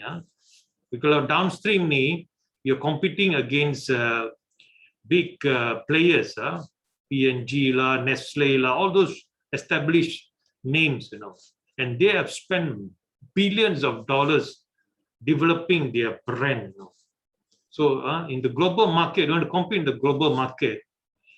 You know, for pepper being a very small, how to say, a product where some people don't like pepper, some people love pepper. So Vietnam is a big player, Brazil is a big player. So you want to compete. Think of what you're competing at, which level of the value chain lah. Kalau upstream, memang upstream ni kita mesti ada some unique quality about our pepper, no? And you must brand it in such a way. For example, Sarawak pepper, as you know, it has the geographical indication. That means that product is uniquely linked with that society or that area, you know. So the global indication, so kita kena write on that kind of thing, you know. And then you need to build a brand at the global level too. So that means we must produce pepper that is high quality, as you know, in terms of using organic production system lah, you know, and also like you know, in terms of food safety lah, all those kena bawa satu benda about not to be enhancing the downstream players in the global market ni. So mesti ada that kind of, you want to be present, we have presence of the downstream players in the global market. You know, in the global market means you definitely need a lot of investment. And one of the ways is to write on big companies, you know. For example, like Wilma is a big company.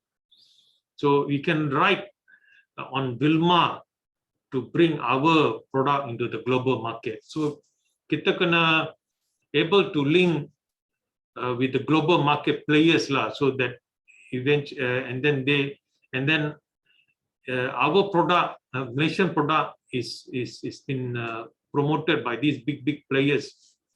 So once our product is well known, then we can bring our players to go at the global level. Somebody need to bring our product into the global market lah. You know, so marketing ini kalau minister kita pandai lah, marketing. Maybe she got good ideas. So maksud dia macam tu lah.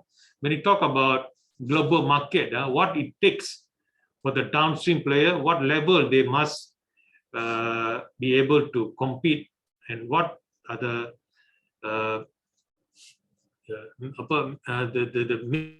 main thing that they must have lah, in order to be at that level lah. Okay, thank you very much. Terima kasih dan terima kasih kepada Puan Nurul Alia. Sekarang tahu tak berapa satu tan lada hitam sekarang berapa ringgit? Puan Alia? Maaf Datuk, saya kurang periksa. Itulah, itu kena tahu dulu. Satu tan lada hitam berapa sekarang? Berapa ribu? 17 hingga 18 ribu setan. So kena tahu, no? And then kena tahu lada putih. Lada putih berapa?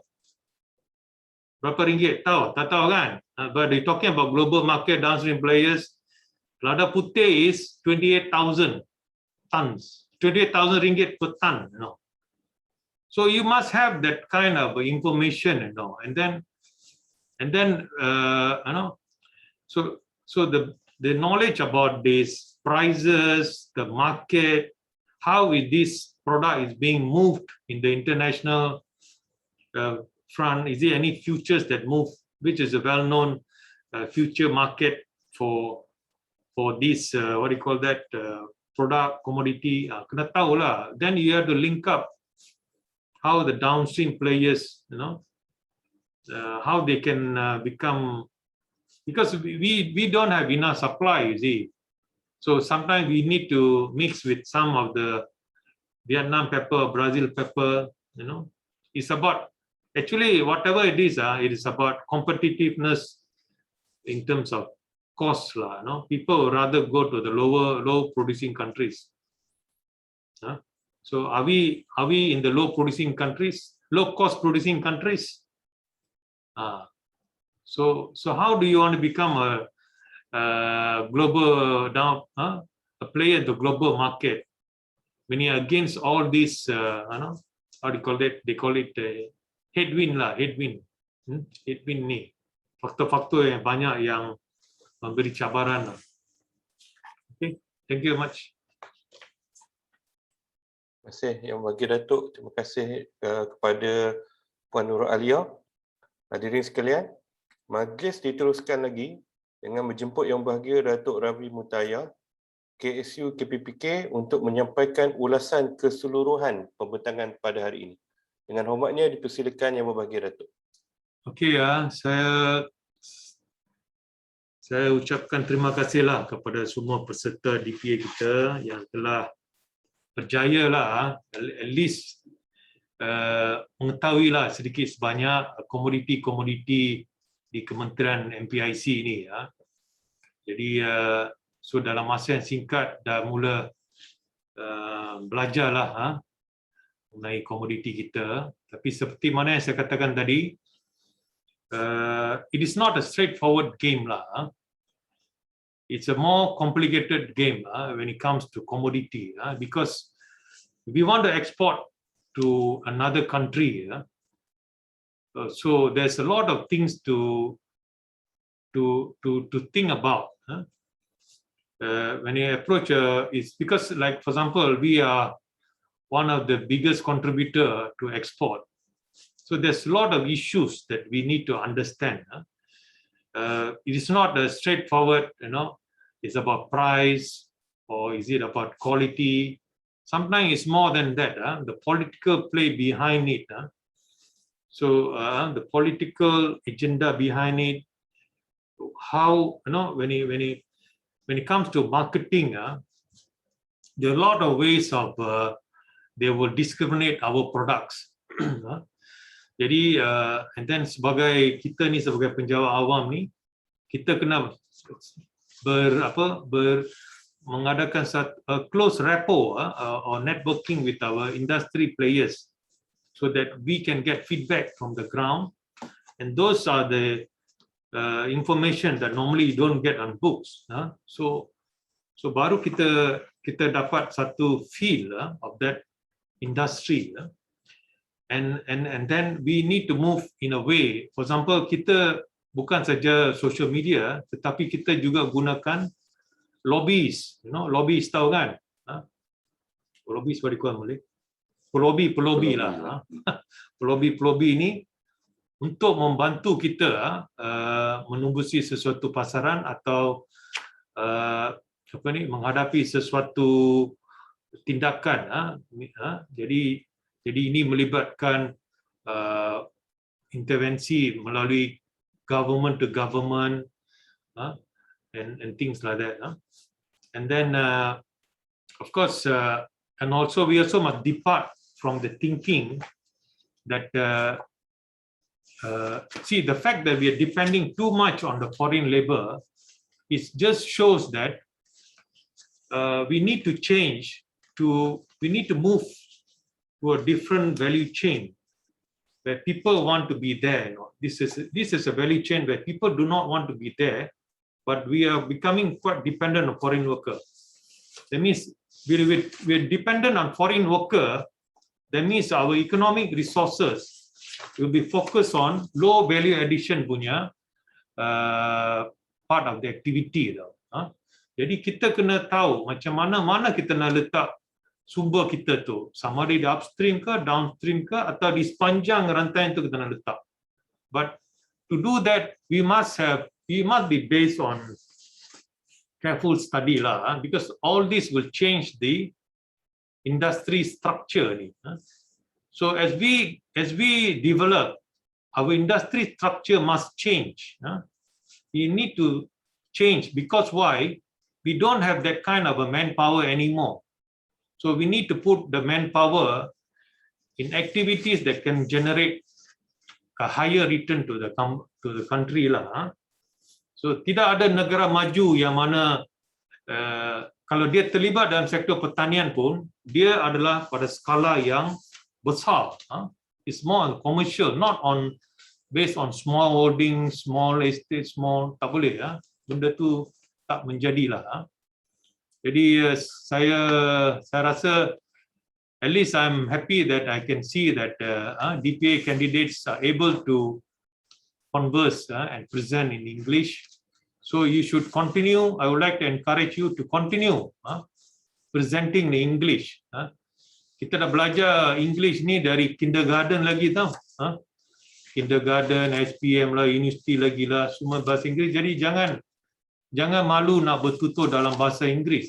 Amalkan sebab it's an international language. A lot of information, negotiation is all through the use of English language. So rasa semua boleh bila kita berlatih very often becomes very naturally. Macam siapa tadi adalah seorang tu yang pandai cakap bahasa Inggeris tu. Apa nama dia? Tak ingat. Macam ni. Okay lah. But anyway, okay, thank you very much. So I hope, saya haraplah bila kita menganalisis sesuatu tu, fikirkan cara yang mana orang you dapat membantu seseorang tu tengok dari sudut yang berbeza. Sudut yang berbeza, dan that will add value to your thinking ni. Value as an officer, and then people will but this one requires a lot of research. Anything that you do must do research tu. Jangan percaya, jangan dengar daripada seorang saja. You kena apa? Buat penyelidikan sendirilah. And then so when you quote this, you quote that, and blah blah blah, this country doing this and this and that. So you'll nampak very impressive. And when you present tu, jangan baca sajalah. I know some have prepared text, but try to be a bit more natural, natural in your presentation. So the slides are just as a guide, but it needs to be narrated in a way so that it shows your ability to articulate on that subject matter lah. Itu yang penting. Dan pemikiran masing-masing. And try to show that you be able to add value. Not to repeat the same where it is don't talk about the obvious. You talk about the obvious, everybody knows it's obvious. So give something more lah. Give something more. Then that comes only through experience and also through more discussion, focus group ke discussion ke. Ini semua adalah kemahiran yang perlu diasah lah as you join the service tu. Jangan malu bertanya dan sentiasa berfikiran terbuka, and then try to ask question, why is it happening this way? Why is Malaysia trapped in a middle income country? You must ask those questions. Alright, so with that, thank you pihak urus setia. Saya berhenti di sini. Thank you Datuk for being with us. Terima kasih bagi Datuk atas ulasan dan ucapan yang disampaikan sebentar tadi. Hadirin sekalian, dengan berakhirnya ucapan yang bagi Datuk KSU sebentar tadi, maka berakhirlah program kita pada hari ini. Sebelum bersurai, Majlis ingin mohon kerjasama semua hadirin untuk mengaktifkan kamera masing-masing untuk sesi bergambar. Minta tolong kerjasama Puan Ananis, boleh Puan Ananis? Okey, minta mohon aktifkan kamera kalau dah bersedia. Puan Ananis boleh Okey, kita angkat gambar. Satu, dua, tiga. Senyum. Okey.